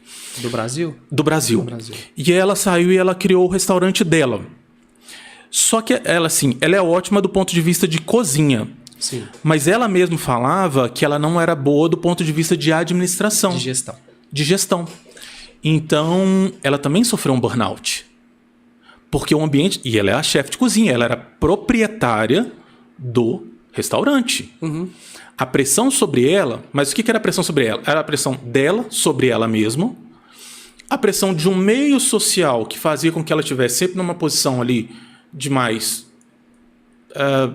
diferenciada. Sim. Até porque foi uma participante do MasterChef. Foi uma vice-campeã do MasterChef. Até que... Depois você fala. Não precisa de falar agora não. Você pode concluir. Tá. Mas depois me fala até que ponto que isso é interessante para um profissional. Ó, pula. Pode continuar. Tá. Então aquilo para ela se tornou uma referência. Ela perde o senso da pessoa e ela era sempre a profissional, a chefe. Então a pressão exercida dela por ela mesma, ela era altíssima. Só que chegou num ponto que ela também sofreu burnout, precisou se afastar das suas atividades e precisou, se não me falha a memória, no ano passado, havia a probabilidade, ou ano passado, ou início desse ano, a probabilidade dela encerrar as atividades do restaurante. Para que aquilo não continue. Ela é uma exímia chefe de cozinha, não tem como modificar isso. Ela é boa para poder instruir, orientar, ensinar a atividade. Ela falou assim, gestão não é comigo. Então, de alguma forma, as pessoas ainda são impactadas por todos os campos da pressão. E eu acho que, antes de voltar na sua dúvida, é importante dizer que quem vai ter realmente ali o sofrimento mental, e eu vou tomar muito cuidado quando eu me referir ao bom ou mau profissional, então eu vou contextualizar da seguinte forma. O bom profissional é aquela pessoa que cumpre a sua jornada, entrega as suas metas, realiza o seu trabalho, responde pelo qual foi contratado. Sim. E vou elencar o mau profissional, aquela pessoa que enrola, um termo muito antigo, que morcega. Né, que não se preocupa muito com o resultado, é desleixado na atividade, de maneira geral. Então, vou me referir dessa forma, tá? Não vou chamar de bom profissional a pessoa que faz isso. Não é isso. Deixar isso muito claro. É uma pessoa disponível. É uma pessoa que faz o seu trabalho. Cumpre a que veio. Quem normalmente vai ter o processo de endoecimento mental, ou até mesmo burnout, ou alguma outra questão, né, que envolve o seu equilíbrio emocional, é o bom profissional. O bom, a boa profissional. É aquela pessoa que realmente se preocupa com a qualidade do trabalho que entrega, com as metas que precisa fazer. É essa pessoa que vai ser mais propensa. Por quê? Essa pessoa, às vezes, pelo nível de pressão, determinadas instituições financeiras, então, são referência nisso. Sim. Uma pressão muito grande em, sei lá, venda de cartão de crédito, abertura de conta, blá, blá, blá, blá, blá, blá. Aquela pressão ela é muito constante, a pessoa se torna um workaholic. Então, tá sempre ali, trabalho, trabalho, trabalho. Nem todo workaholic vai ter um burnout. Mas, potencialmente, toda pessoa que tem um burnout Foi um workaholic previamente. A gente tem pesquisa que bate o martelo com isso? Não. Mas se a gente começa a entender a vida da pessoa, na hora que a pessoa está num processo ali em que o burnout apareceu, em que a gente começa a atender e começa a entender o contexto de maneira geral, a gente fala assim, putz, era um workaholic antes. E começava-se a ter certos sinais que já indicavam para a pessoa. O que são sinais ali? Uma dor de cabeça que não passava por nada, um desregular do organismo, a qualidade do sono que não era boa, a falta de tempo para vida social de maneira geral, ou até mesmo a falta de interesse em ter uma vida social. Entendi. Então isso tudo de alguma forma começava a interferir na vida da pessoa. E aí o burnout vem. É engraçado a gente falando aqui do workaholic aqui, porque em determinado momento as propagandas colocavam isso como... Tinha propaganda aí de tênis, de sandália, né, a gente não precisa de falar e tal, que colocava isso como se fosse uma coisa legal, como se fosse uma nomenclatura bacana. Há pouco tempo atrás aí, tem algumas propagandas. Então assim, eu acho que o pessoal, até para usar essas nomenclaturas, que é um negócio que eu quero te perguntar também sobre alguns tipos de títulos ou alguns tipos de doenças que sempre estiveram aí, mas hoje em dia é muito, muito comum. Mas colocaram há um tempinho que isso era muito legal, a propaganda. Pô, seja um workaholic, pô, se você é assim, é legal, curta. Agora, eu não sei se era uma psicologia inversa a se fazer na televisão, porque a gente tem uma população, vamos falar assim, não tão estudada. Uma psicologia perversa, né? Perversa, né? Não tão estudada. A gente está vendendo para a grande massa. A gente está vendendo produtos, informação para uma grande massa. Então a gente tem que ter uma comunicação geral. A gente não pode ter uma comunicação para alguns nichos na TV aberta, por exemplo. Mas enfim, isso não é o que passou. Sim. Mas tem muita denominação de algumas coisas aí que talvez não tinha um tempo atrás, ou sempre teve e tal. Hoje a gente vê muito pessoal falar, eu tenho TDAH. Cara, há uns 20 a 30 anos atrás, pouco se falava nisso. Às vezes todo mundo já tinha isso, já vinha, era alguma coisa. Ah, mas eu tenho aqui um déficit de atenção. E assim, e de uma certa forma, não é lidado, ou vamos colocar da seguinte forma, que você fica muito modismo, não? Fica muito... eu tenho, pô, que legal, o médico falou, eu vou pra internet, eu sou assim, eu quero ajudar as outras pessoas. No intuito de se promover de alguma forma, eu tô dando exemplo do TH, tá, gente? E entre outras que tem por aí. Toda patologia, de alguma forma, né, eu vou usar o termo patologia aqui só de maneira generalizada, ela pode ser utilizada de maneira desenfreada até por causa Hoje a nossa forma de conexão ela é toda online. Então as redes colocam ali de maneira geral vidas perfeitas, situações perfeitas, alimentações perfeitas, tal. Então algumas pessoas podem se aproveitar de certos termos para tentarem se promover naquele determinado meio, mesmo sem ter o diagnóstico. Problemas perfeitos também, né? Eu tenho... Né? A modinha pode acontecer? Pode, mas a gente também não pode generalizar, porque tem pessoas que realmente podem estar fazendo um tratamento, podem estar fazendo acompanhamento e realmente terem aquela questão. Por ser uma patologia, não deveria ser tratado com um pouco mais de responsabilidade? O meio midiático não permite. Não pensa nisso, né? A intenção é de estar sempre ali no holofote. É de sempre ganhar novas estrelinhas, sempre ganhar novas curtidas. A que preço? Os fins vão justificar os meios. Uma coisa que você puxou ali um pouco no assunto, que eu acho que é interessante até a gente falar, você falou sobre comerciais, mas tem aí, gente, eu tenho grande respeito por muitos coaches que eu conheço, tá? Então, antes de eu contextualizar. Mas tem aqueles e aquelas coaches que falam o famoso jargão. Trabalhem enquanto eles dormem. Não. Durma quando você precisa dormir, pelo amor de Deus. Irresponsabilidade. O trabalho enquanto eles dormem, isso é de uma irresponsabilidade muito grande.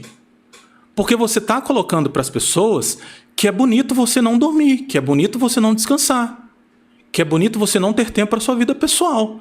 Que em algum momento lá no futuro, dependendo daquilo que você conseguir alcançar a partir do trabalho enquanto eles dormem, você vai resolver isso lá.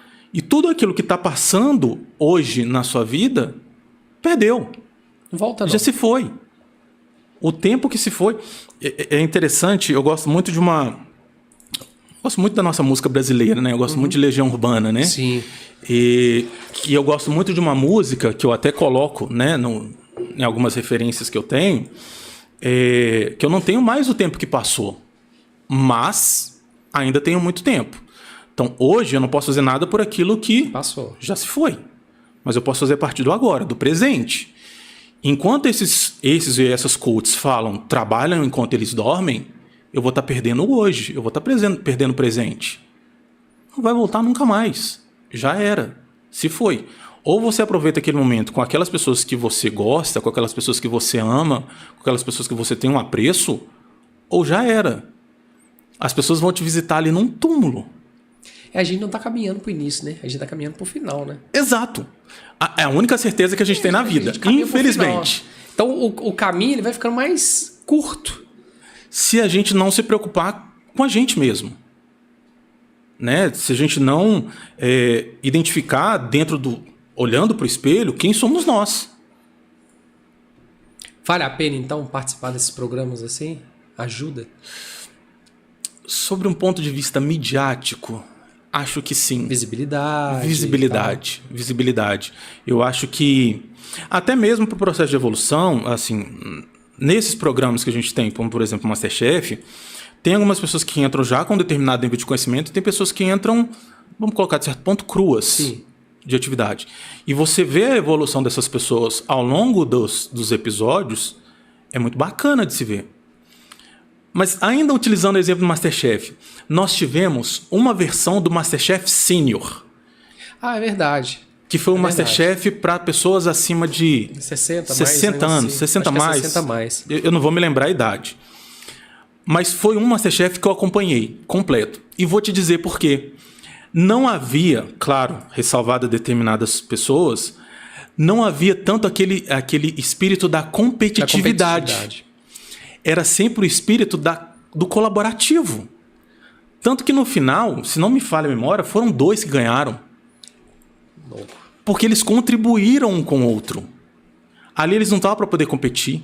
E ali eles mostraram para o Brasil, de maneira geral, para quem estava assistindo, que não é a competição que é a nossa realidade. A geração deles não é para competir. E todo mundo saiu dali muito feliz.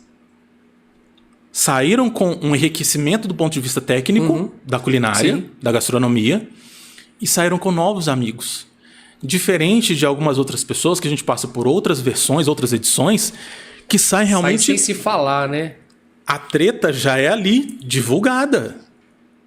Ela fica clara e passou da porta para fora ali, não quero saber mais daquela pessoa.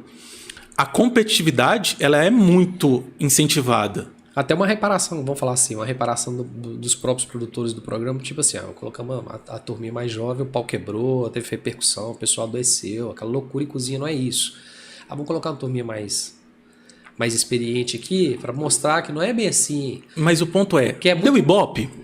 Não sei. Mas é muito mais fácil às vezes eu apontar, se eu estiver errado, você me corrige. Eu apontar aonde que está o problema daquela pessoa do que eu tentar solucionar os outros. O seu problema está com vocês. Ó, que o pessoal mais velho não me deu dor de cabeça. Sim. Tipo assim, na escolinha, o menino que é mais velho não me deu dor de cabeça, o mais novo me deu dor de cabeça. Então o problema está com o mais novo. Ao invés de eu ir lá e corrigir de uma forma que todos possam não ter tantas adversidades. Trazer a mesma informação. A mesma informação, o mesmo comportamento. Acho legal quando você fala ali do apontar, né? Assim, e aí é coisa das pessoas mais antigas, assim.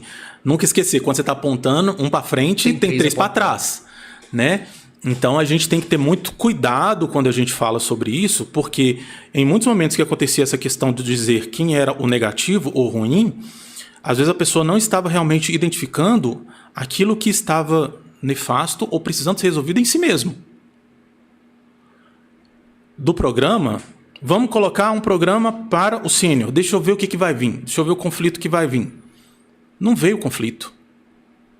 Veio paz. Às vezes eles nem pensaram nisso, né? Às vezes nem pensaram que haveria paz. Que também haveria essa questão do conflito. Tanto que não teve um outro programa depois. Foi só um. Não vende, né? Não vende. Isso que eu tô falando do mercadológico. Não vende. A gente está tão acostumado com os ambientes da pressão, do conflito, do desgaste, que eu quero ver isso até mesmo na televisão. Mas eu acho que aí que a gente também, sem estar lá, a gente também adoece um pouco. Por quê? Porque a gente absorve isso. Porque fatalmente você torce para alguém. Sim. Você, não, eu gosto mais daquele, a minha personalidade é mais parecida com aquela, e você dentro de casa você começa assim, a querer que aquele ganhe, que aquele dê certo, a desejar que aquele outro não ganhe, você acaba adoecendo também. Então assim, vamos começar a entrar, se possível for, Vontade. antes de você dar os números, que você falou que trouxe uns números interessantes, que eu acho legal, mas antes da gente entrar nisso, quais são as... Chefe Lorena Daisy, ela foi do Masterchef 2019. Lorena Daisy. Pode continuar. Boa. A Daisy, é verdade. A Daisy é conhecedora. Lorena eu não lembrava da Daisy, só do nome. Aí o que acontece? O que a gente hoje, o mercado da cozinha, o mercado gastronômico, vamos pegar aí BH, Minas, São Paulo, os grandes centros gastronômicos, vamos trazer isso para cá, para a nossa realidade. Certo. Não vamos pensar em comportamentos fora. Se bem que a gente tem interferência fora. Sim. Vem muito de fora, mas vamos trazer para cá.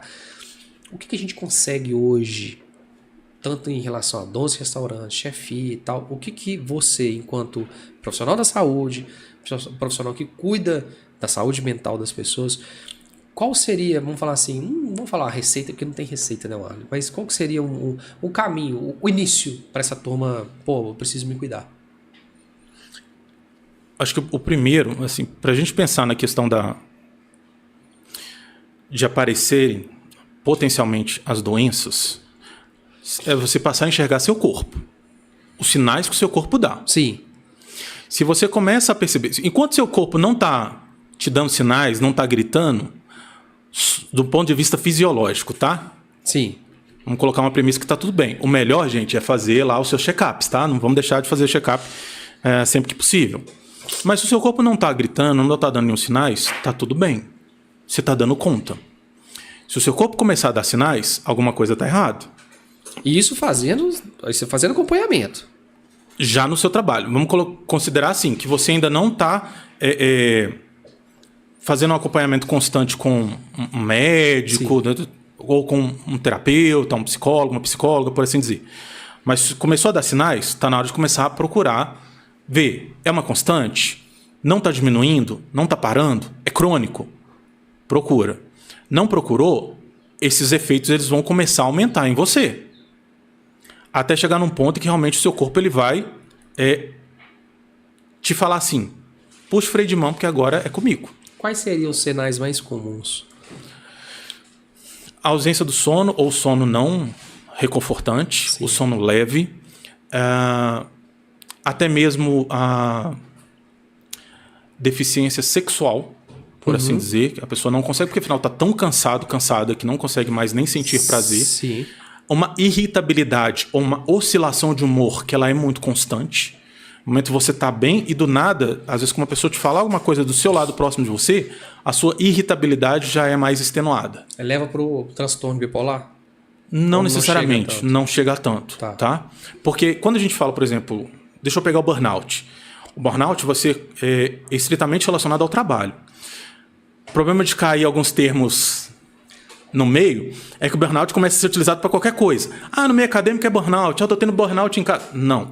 O burnout ele é questão profissional, é laboral. Sim. Então, quando você começa a entender que o seu ambiente de trabalho está refletindo nessas questões, é um ambiente tóxico, tem uma liderança que não está sendo favorável para você poder se desenvolver, evoluir, questões de assédio, por exemplo, o seu corpo ele vai começar a passar por essas questões.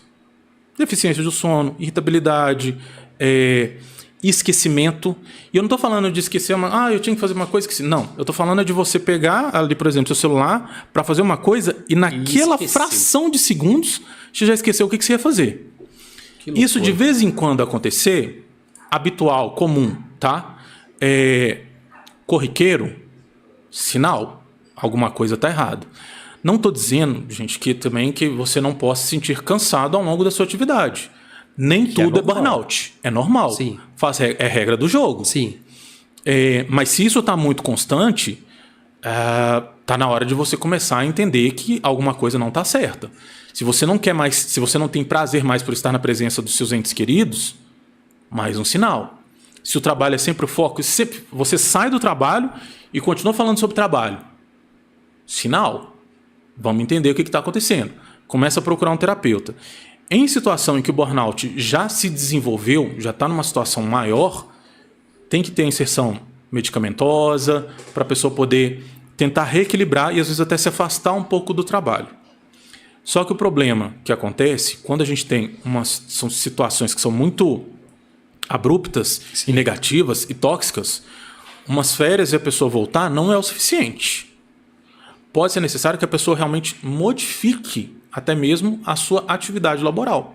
Sair do trabalho. Ou procurar uma outra atividade dentro da própria empresa, que às vezes já está vinculada, que não vai puxar aqueles gatilhos que tinha, que lembrava o corpo que, olha, risco, perigo, adrenalina, noradrenalina, blá blá. Mas é mais difícil, né? Você trocar de ambiente na mesma empresa, alguma coisa vai puxar a outra. Não é impossível.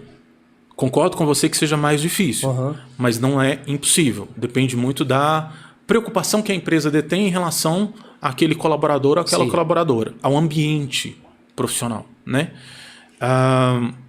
Então tem isso, assim, você tentar mudar. E tem muitas pessoas que são apaixonadas pelo seu trabalho e até por isso se tornam workaholics, né? Muitas pessoas que são apaixonadas com o seu trabalho, mas pelo tipo do ambiente e pela autoexigência. Porque não é só o ambiente, a gente tem que deixar isso muito claro também, não é só o ambiente que faz a pessoa adoecer, são os limites que a pessoa não consegue estabelecer para si próprio dentro do trabalho. Então se a pessoa não consegue fazer isso, pode chegar num ponto que ela não queira mais nem ter aquela atividade mais na sua vida, mesmo que ela amasse fazer aquilo. Ela cria uma aversão, porque aquilo sempre vai trazer para ela os gatilhos de algo de muito ruim e negativo que ela vivenciou anteriormente. Então ela afasta completamente daquele trabalho, porque o trabalho que antes oferecia um prazer, trazia dopamina, ele agora só traz negatividade. Os órgãos públicos, onde que eles entram nisso, nesse cuidado? Vamos falar de órgão público? Porque, assim, às vezes tem um trabalhador ou um colaborador que, entre diversos tipos de atividade e gastos em casa, ele não tem condição de manter vamos falar assim, não tem condição de, eu vou fazer um tratamento, eu vou fazer um acompanhamento com um profissional.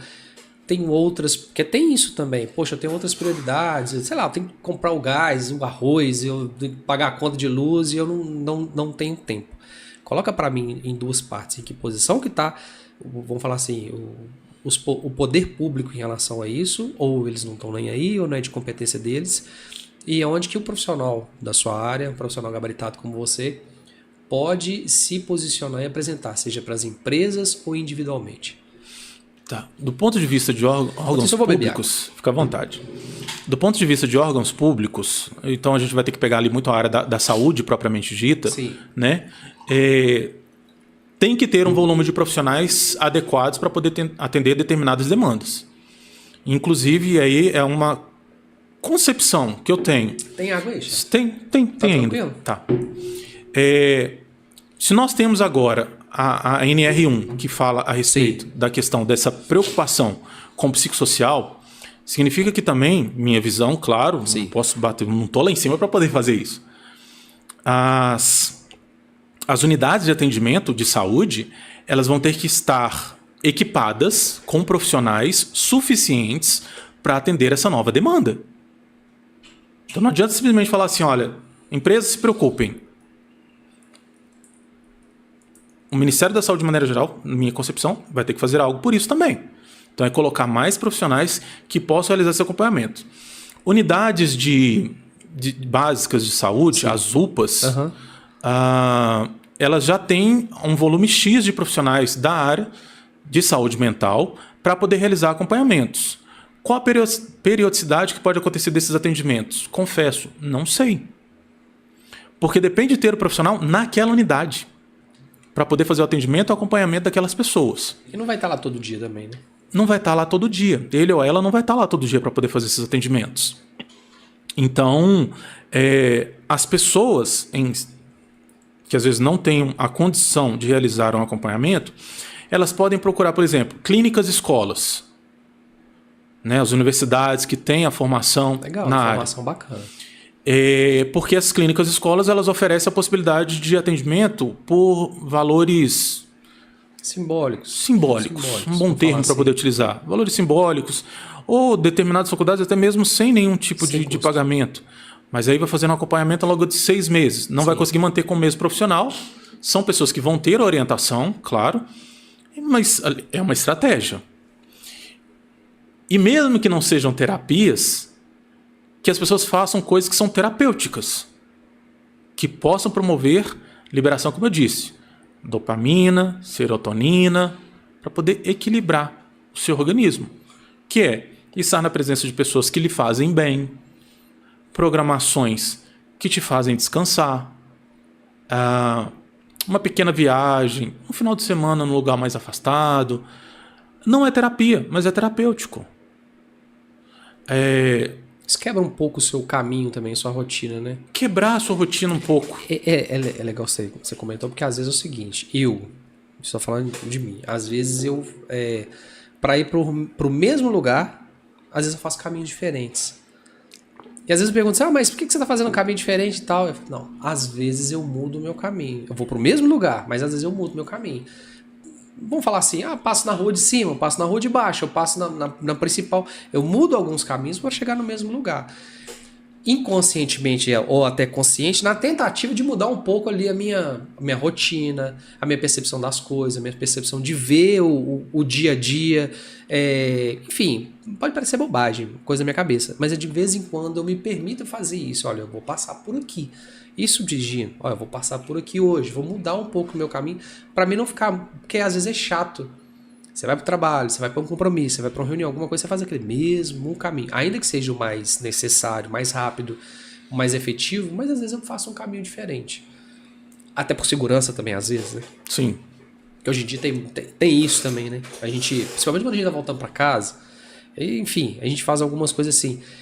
É por aí? É meio que o sair de uma zona de conforto. Sim.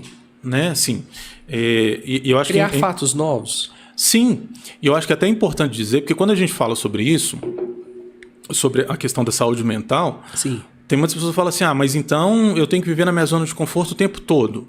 Não necessariamente. Aquilo que te causa uma mudança de um padrão, te tira um pouco da zona de conforto, pode te fazer evoluir. Pode te fazer desenvolver. Só que isso tem que ser com certos limites.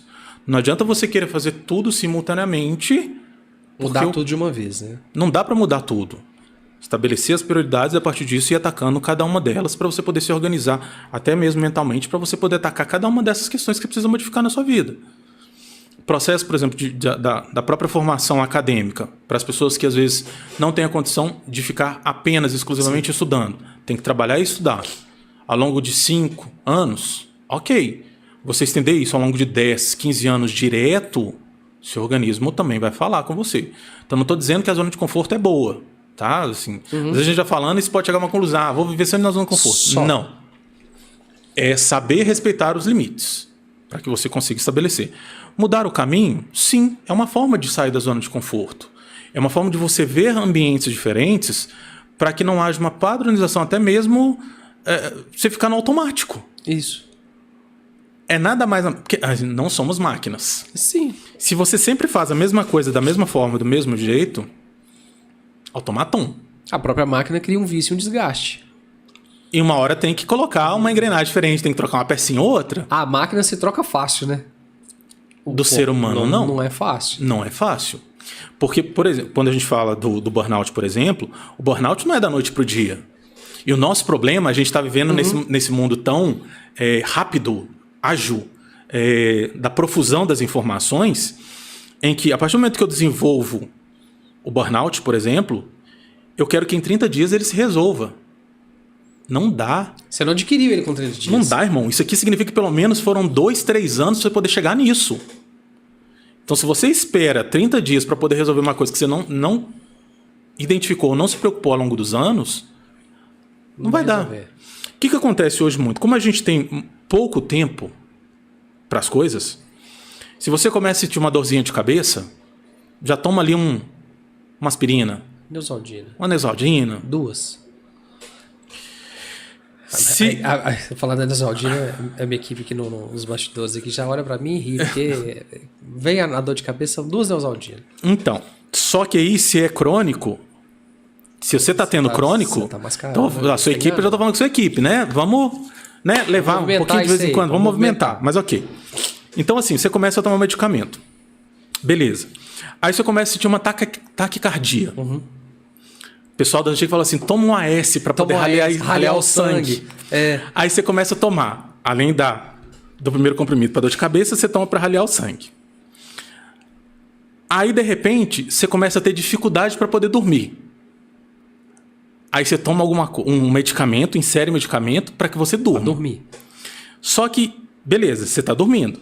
Mas só que você acorda sonolento. Você toma uma outra coisa para poder ficar acordado. Para poder te dar energia. Toma uma cafeína lá, uma cápsula de cafeína. E vai bombardeando o seu organismo com diversas medicações. Gente, quando isso é acompanhado por um profissional, médico, médica, ok. A gente presume que ele ou ela detém o conhecimento para poder receitar aquela medicação. Mas quando você vem se automedicando de acordo com os sinais que o corpo vai te dando, você vai mascarando o que pode estar sendo necessário você olhar. E vai chegar numa hora que você tem uma infinidade de medicamentos e não consegue fazer mais nada. Você tem um medicamento para acordar, um medicamento para poder dormir, um medicamento para você poder trabalhar, um medicamento para você... Seu organismo não aguenta. Você fica dependente de remédio. Né? Você fica dependente. Até mesmo que quando você vai retirar, um médico, uma médica vai retirar o medicamento, chama do desmame. Porque não pode ser de uma hora para outra. Não é cortar. Porque está no organismo, vai reduzindo. Uma substância no organismo, causa uma dependência. Sim. Café, ué. Café, você causa dependência danada do café. A cafeína é loucura. E o café é uma das bebidas mais tomadas no mundo, né? No mundo. Inclusive. No mundo. É uma referência. E a gente que é mineiro, então toma café, é loucura. Não, você ainda me põe um pão de queijo aqui, mas cara, ok. Não é cenográfico, não. Eu tô aqui, pode não, o cheiro dele, gente, não é cenográfico. O cheiro dele tá maravilhoso. Nós vamos comer daqui a pouquinho. E a gente sempre tem o nosso momento aqui. Pode ficar tranquilo. Onde a gente estava agora? Eu quero saber dos números, cara. Tô curioso dos números. Cara. Já até coloquei aqui. Tem um número que eu acho que também é alarmante. E é de um tema que a gente não pode... Eu não gosto de divulgar o tema em si, porque... Sim. Acho que a gente até sabe o que é. As pessoas que infelizmente optam por não... Dar continuidade. Isso. Né? Não é nem legal a gente falar isso nas redes, né? Porque tem algumas regrinhas que o pessoal evita. Mas é um assunto interessante. Tem não números. interessante, né? Pessoal, às vezes é um assunto que a gente precisa trazer em alguns momentos. É necessário. A gente precisa trazer em alguns momentos. Porque, assim, um número que eu considero como alarmante é que se a gente considerar... Eu falei que a gente é o segundo colocado em... doença mental, né? O equilíbrio mental. Quem está acima da gente é o Japão. Alguns números que eu comecei a pesquisar do ano passado tem a incidência de que aproximadamente 54 a 55 pessoas no Japão optam por não continuar a vida. Sim. É alarmante para eles? Eu já acho bem alarmante. Só que se eu trago isso para o Brasil... É 37, 38 por dia. Por dia? Esse número no Japão é o quê? Mês? Não, né? Não, também é dia. É dia? É dia. Não, é muita coisa. É um número muito difícil da gente enfrentar. A população do Japão, você anotou aí não, né? Anota aí. Esse ponto que é importante. O Japão é um país muito menor do que o nosso se a gente considerar geograficamente. Apesar de ter uma população muito grande. Pois é, exatamente. Geograficamente é menor do que o nosso. Que é um país, assim... Então, é bem inflado da população. Mas os números mesmo assim pra gente, não é um número legal da gente imaginar. Você tá doido? É por dia. Porque isso significa que questão de saúde mental é quando a pessoa realmente não vê mais futuro, é o ápice. não tem mais saída. É literalmente o ápice do fundo do poço. Então, se a gente tem isso como número da questão de saúde mental, isso é um número para a gente poder se preocupar. O que está ocasionando para poder chegar nisso? Então, não quero mais falar sobre esse assunto. Sim. Porém, é um número que é importante da gente trazer de maneira geral. Se a gente considerar o próprio burnout, né, um pouquinho a gente está abordando, ou eu estou trazendo mais esse tema aqui para o nosso debate. Nossa direção aí extremamente competente trouxe para a gente que a população do Japão é em torno de 125 milhões. A gente está em 220, alguma coisa, caminhando para 230, né? Sim. No Brasil. Eles são 50% ali, né, mais ou menos, no nosso número? 50%. Vamos colocar assim, um pouco menos, né? Um pouco menos de 50%. A gente não chegou aos... Não, a gente não chegou aos 250 milhões ainda. Um pouco menos. Mas é uma fração para um país pequeno. Uma ilha, vamos falar assim. Uma ilha, que é efetivamente uma ilha, né? Uma península, um braço pequeno. É muita gente. Sim. Enfim. Mas, bom, em relação a números... 211 hoje, milhões no Brasil. 211 milhões. Então não é 50% mesmo, não. Isso. No Brasil, questão de saúde mental, ela afasta aproximadamente 32% a 34% da nossa força de trabalho. Isso é número do INSS. Não é um número que... tirando a cabeça. É do órgão responsável, né? Número de 2014. 2024. 2024. Perdão, 2024. Por que eu puxei 2014? Esse número era muito menor em 2014. De 2014 para 2024, foi um aumento de mais de 1000% nos casos de afastamento por questão de saúde mental. Cara, a gente está crescendo. É alarmante. 1000% em 10 anos. Muita coisa. É muita coisa. É muita coisa pra gente poder... 100% assim, já seria muito. Qualquer número já seria muito. Então, assim...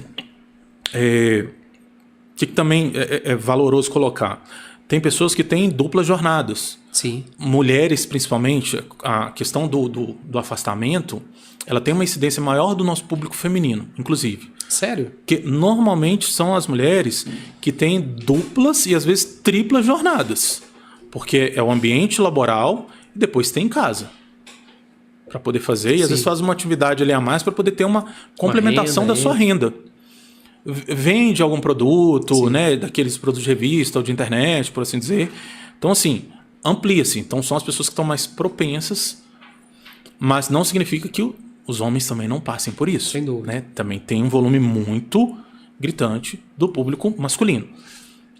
É equilibrado, porém, uma tendência maior do público feminino nessa questão do afastamento. A gente não está falando de coisa boa, não, viu, homens? Isso não é louvável, não. Isso não é legal, não. Muito pelo contrário. Entendam de uma forma completamente inversa disso daí. O que não significa que as pessoas não possam ter uma segunda jornada. Sim. Né? Assim, às vezes você tem determinados objetivos que exigem de você ter realmente uma segunda jornada de trabalho para poder trazer uma rentabilidade. Né? Desde que isso não seja para o resto da sua vida. Que seja por um espaço de tempo que você mesmo definiu e que você tem a consciência do porquê. Há uma meta, há um objetivo, há algo pelo qual você acredita que você vai ter um prazer, uma satisfação, uma felicidade no momento em que você conquistar. Então não estou dizendo aqui, gente, não vamos fazer uma segunda jornada de trabalho. Eu mesmo faço. Eu tenho. Mas você tem consciência do limite. Mas eu tenho o meu limite de horários. Então eu chego até um determinado horário. Aquele horário ali é o meu limite máximo. Para quê? Eu quero estar o tempo com a minha esposa. Sim. Eu quero viver os momentos que eu posso ter com ela ali, momentos que a gente está junto. Se eu ficar trabalhando até 10, 11 horas, meia-noite, que hora que eu vou ter? E ela também tem uma atividade, ela também tem uma rotina. Então a gente tem que se organizar. Tem que ter tempo pro outro também, né? Você tem que ter tempo às vezes ela é um pouco mais organizada. Existem casais que são a mulher é mais organizada que o homem é mais organizado que a mulher, e espera do seu par e ter um momento ali de atenção também, né? Não Sim. causar loucura dentro de casa também. Então, é você saber o seu objetivo, você ter isso muito claro e você definir um prazo para que isso aconteça. Se isso não acontecer e se tornar realidade, vida, 100%, a possibilidade do seu equilíbrio emocional, da doença mental acontecer, ela é uma constante. Conselho do psicólogo, de profissional, Warley Domingos, vou te pedir de duas frentes. Para quem coordena, quem é líder, quem vem acima da gestão, quem determina algumas regras no campo gastronômico, na cozinha, que é o nosso objetivo, vamos falar assim, do nosso podcast, a gente traz para o nosso nicho, mas isso serve para todas as áreas. Conselho que você dá para quem determina as regras, vamos falar assim, de um estabelecimento, e conselho para quem você dá, quem é aqueles que absorvem as regras, vamos falar assim, do líder, vamos colocar, do líder e do comandado. Líder e liderado ali, liderar. Né? Quais são os dois conselhos que você dá? Um cuidando do outro, o outro, enfim. A gente não pode dizer que no ambiente da gastronomia, eu não posso contextualizar que todo mundo vivencia o mesmo ambiente tóxico. Então, assim, vamos iniciar a partir disso. Para quem... Você está dando o benefício da dúvida? Você está sendo bonzinho? Apesar que... contextualizar. Tá. Tem uma série de TV, né, norte-americana, The Bear, né, o Urso. Sim, o Urso. Acho que vocês também já assistiram, né, de maneira geral. É uma série estupenda. Então, quem não assistiu, eu recomendo que assista. Uma grande referência ultimamente aí, para isso que a gente está conversando. E tem um filme que também se chama... É um filme de 2021. Tem dois com o mesmo nome. Se chama O Chefe. Sim. Também estadunidense esse filme.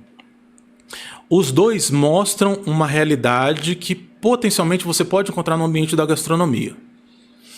Então, o que é algo que é importante, como uma sugestão que você me pede para poder fazer? Para quem é o líder ou a líder, o chefe ou a chefe, né, no processo, não é porque talvez você tenha aprendido de maneiras tóxicas que você tem que converter isso para as novas pessoas que estão chegando. Absorve, filtra e traz de uma maneira que talvez você gostaria que fosse que tivesse acontecido com você, como um aprendizado para quem está chegando agora, para quem está chegando na área, para os seus liderados, suas lideradas. Né? Assim, não precisa gerar, não precisa porque você vivenciou aquele ambiente que você vai trazer. E para quem já teve um ambiente que era saudável, isso é muito retratado, por exemplo, na série. Sim. O Urso. Tanto ambientes bons quanto ambientes negativos. Para quem já teve os ambientes que eram saudáveis, que tragam esse ambiente para a sua realidade, né?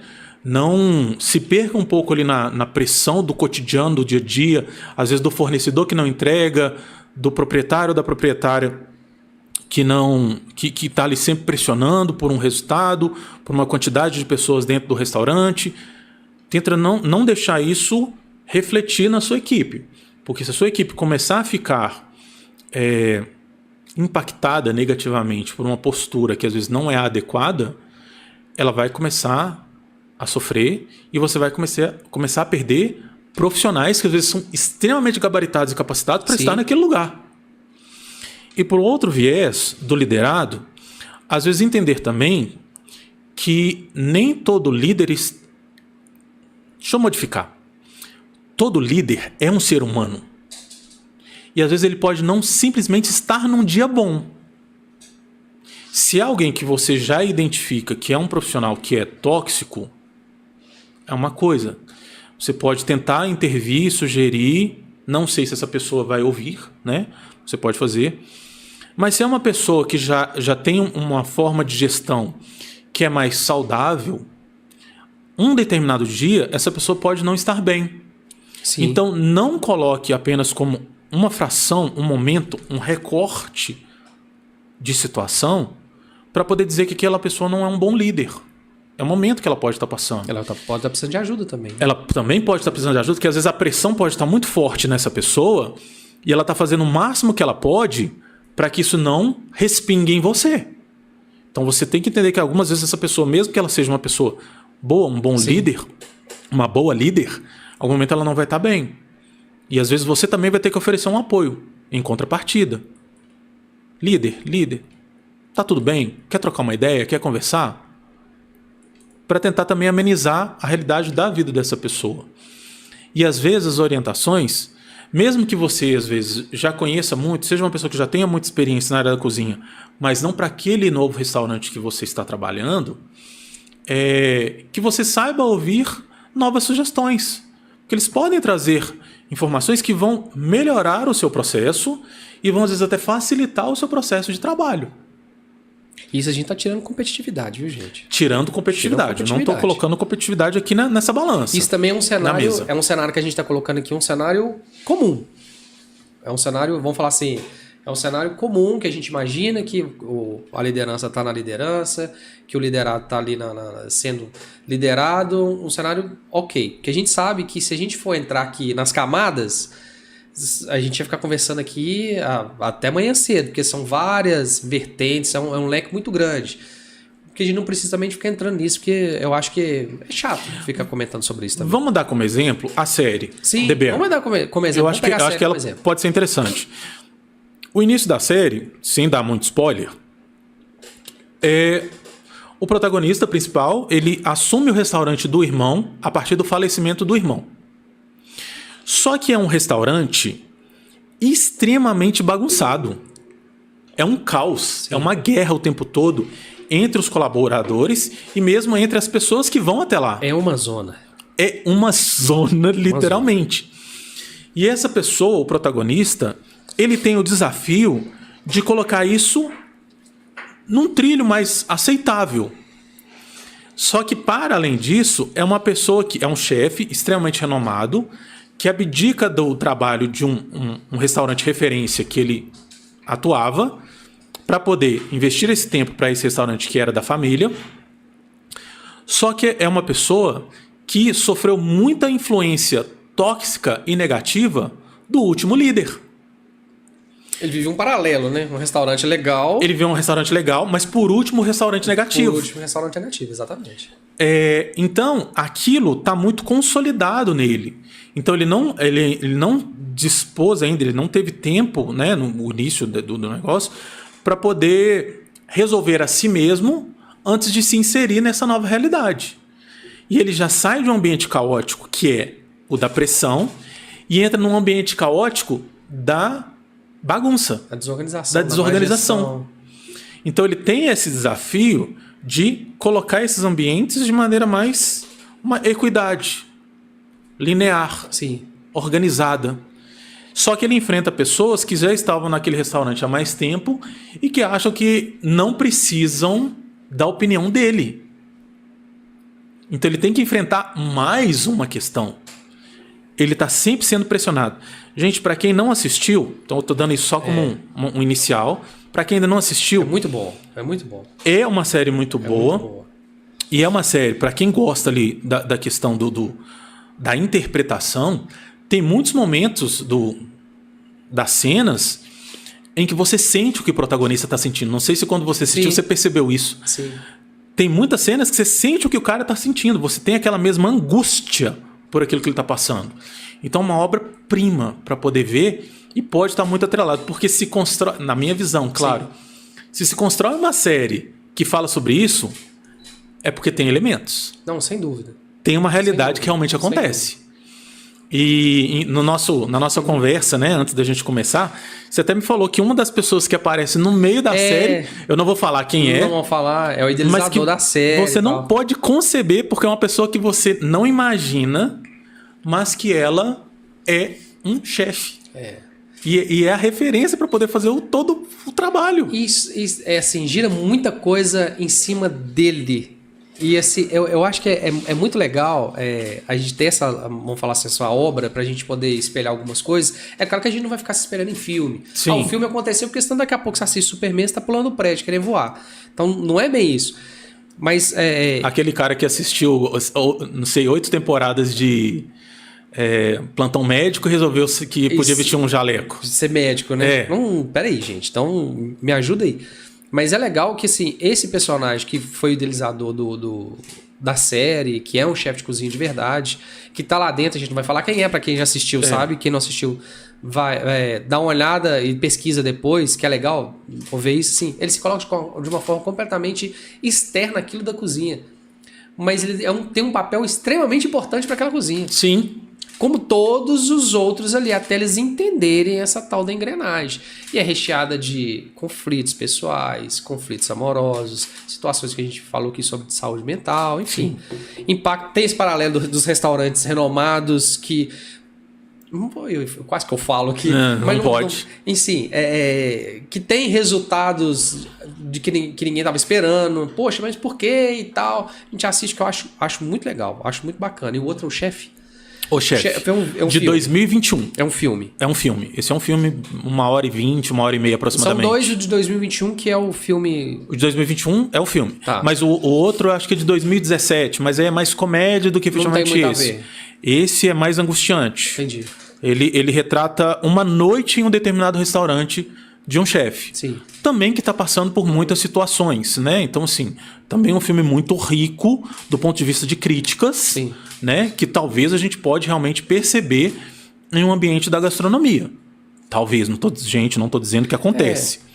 Eu tô falando sobre filme, então ainda tá lá. É o que a gente sempre fala aqui, e você mencionou sobre isso. A gente romantizar muito a cozinha, muita gastronomia, e às vezes frustrar muitas pessoas de potencial. Hoje em dia a gente tem muito jovem que estuda, que hoje tem muita escola escola formadora de cozinheiros, né? De gastrólogos, enfim, o cara não se forma assim, ele primeiro é gastrólogo, ele tem um caminho a percorrer, e tem muita escola que teve muito acesso. Até o boom da televisão gerou muitas oportunidades. A pandemia também gerou muita oportunidade. Gente que nunca fritou um ovo virou um chefe de cozinha dentro de casa. Sim. Vou fazer um hambúrguer, vou fazer uma pizza, vou fazer, sei lá, um omelete para poder entregar, enfim.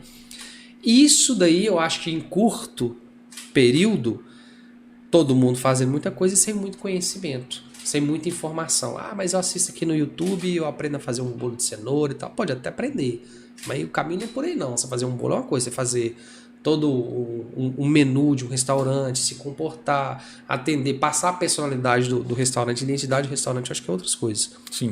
Igual o Fogaça, por exemplo, que é um cara de muita personalidade. Né? Tem aí os outros programas dos outros participantes também, lá do Masterchef, cada um com a sua linha de raciocínio, que a gente não pode esquecer que é entretenimento, tá, gente? O podcast aqui, o Mostarda Cast, é um entretenimento informativo, mas é um entretenimento. A gente está aqui assistindo, batendo um papo, trazendo informação relevante, mas é um entretenimento. É o momento que a gente tira aqui pra gente conhecer, aprender, pra gente rir.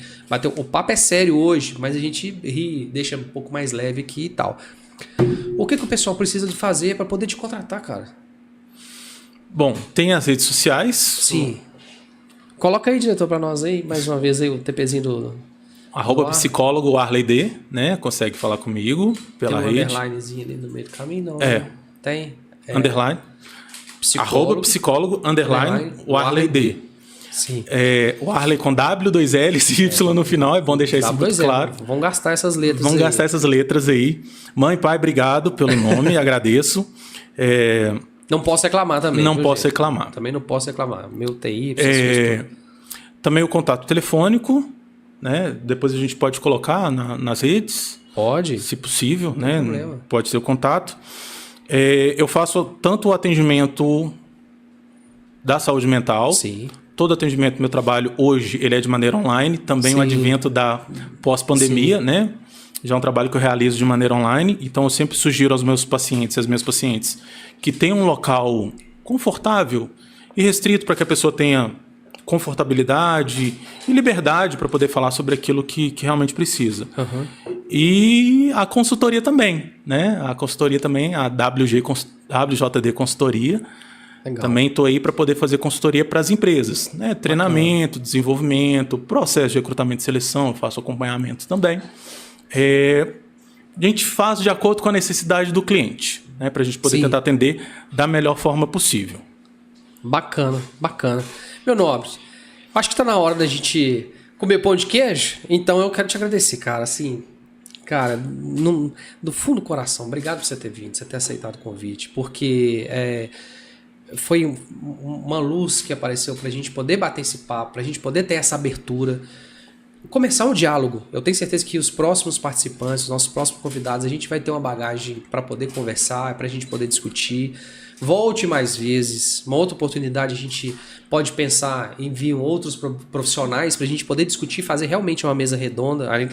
Apesar de quadrada, a gente faz uma mesa redonda para discutir aqui em loco com o pessoal da cozinha mesmo. Poxa, eu passei por isso, não acontece muito isso. E a gente, sei lá, fazer um bate-papo rico aqui. Então, assim, volte quantas vezes você quiser. Eu queria te agradecer pelo tempo. A esposa tá viajando, né? Tá viajando. A esposa tá fora aí. E assim, Tamara, né? Tamara, um abraço. Obrigado por você ter... Amor, te amo. Permitido que ele viesse aqui bater esse papo gostoso, bacana, inteligente. E é isso, cara. Fique à vontade, vem quantas vezes você quiser. Eu fico muito feliz, repito, né, o início do nosso contato, fico muito feliz com o convite. Espero de coração ter podido contribuir sem dúvida com a premissa principal, sem que era dúvida. O foco do nosso trabalho aqui hoje. E sempre que possível, se for necessário, se me convidar, tenha certeza que o sim já está garantido. Legal. A não ser quando for meu período de férias. É aí que você tem que porque aí eu tenho que descansar. Mas se não for meu período de férias, tenha certeza que eu dou uma reorganizada e vou estar aqui com vocês de novo, que foi um prazer participar. Bacana demais. Vou dar um salve para algumas pessoas que participaram aqui com a gente aqui, que mandou um boa noite ou saudou você, né, pelo profissional que você é, pelo podcast também. Se você souber aqui, pode mandar um beijo e abraço para a turma aí também, viu? Ana Valéria Moreira. Obrigado, Ana. A Márcia Santos. Obrigado, João Paulo Gomes.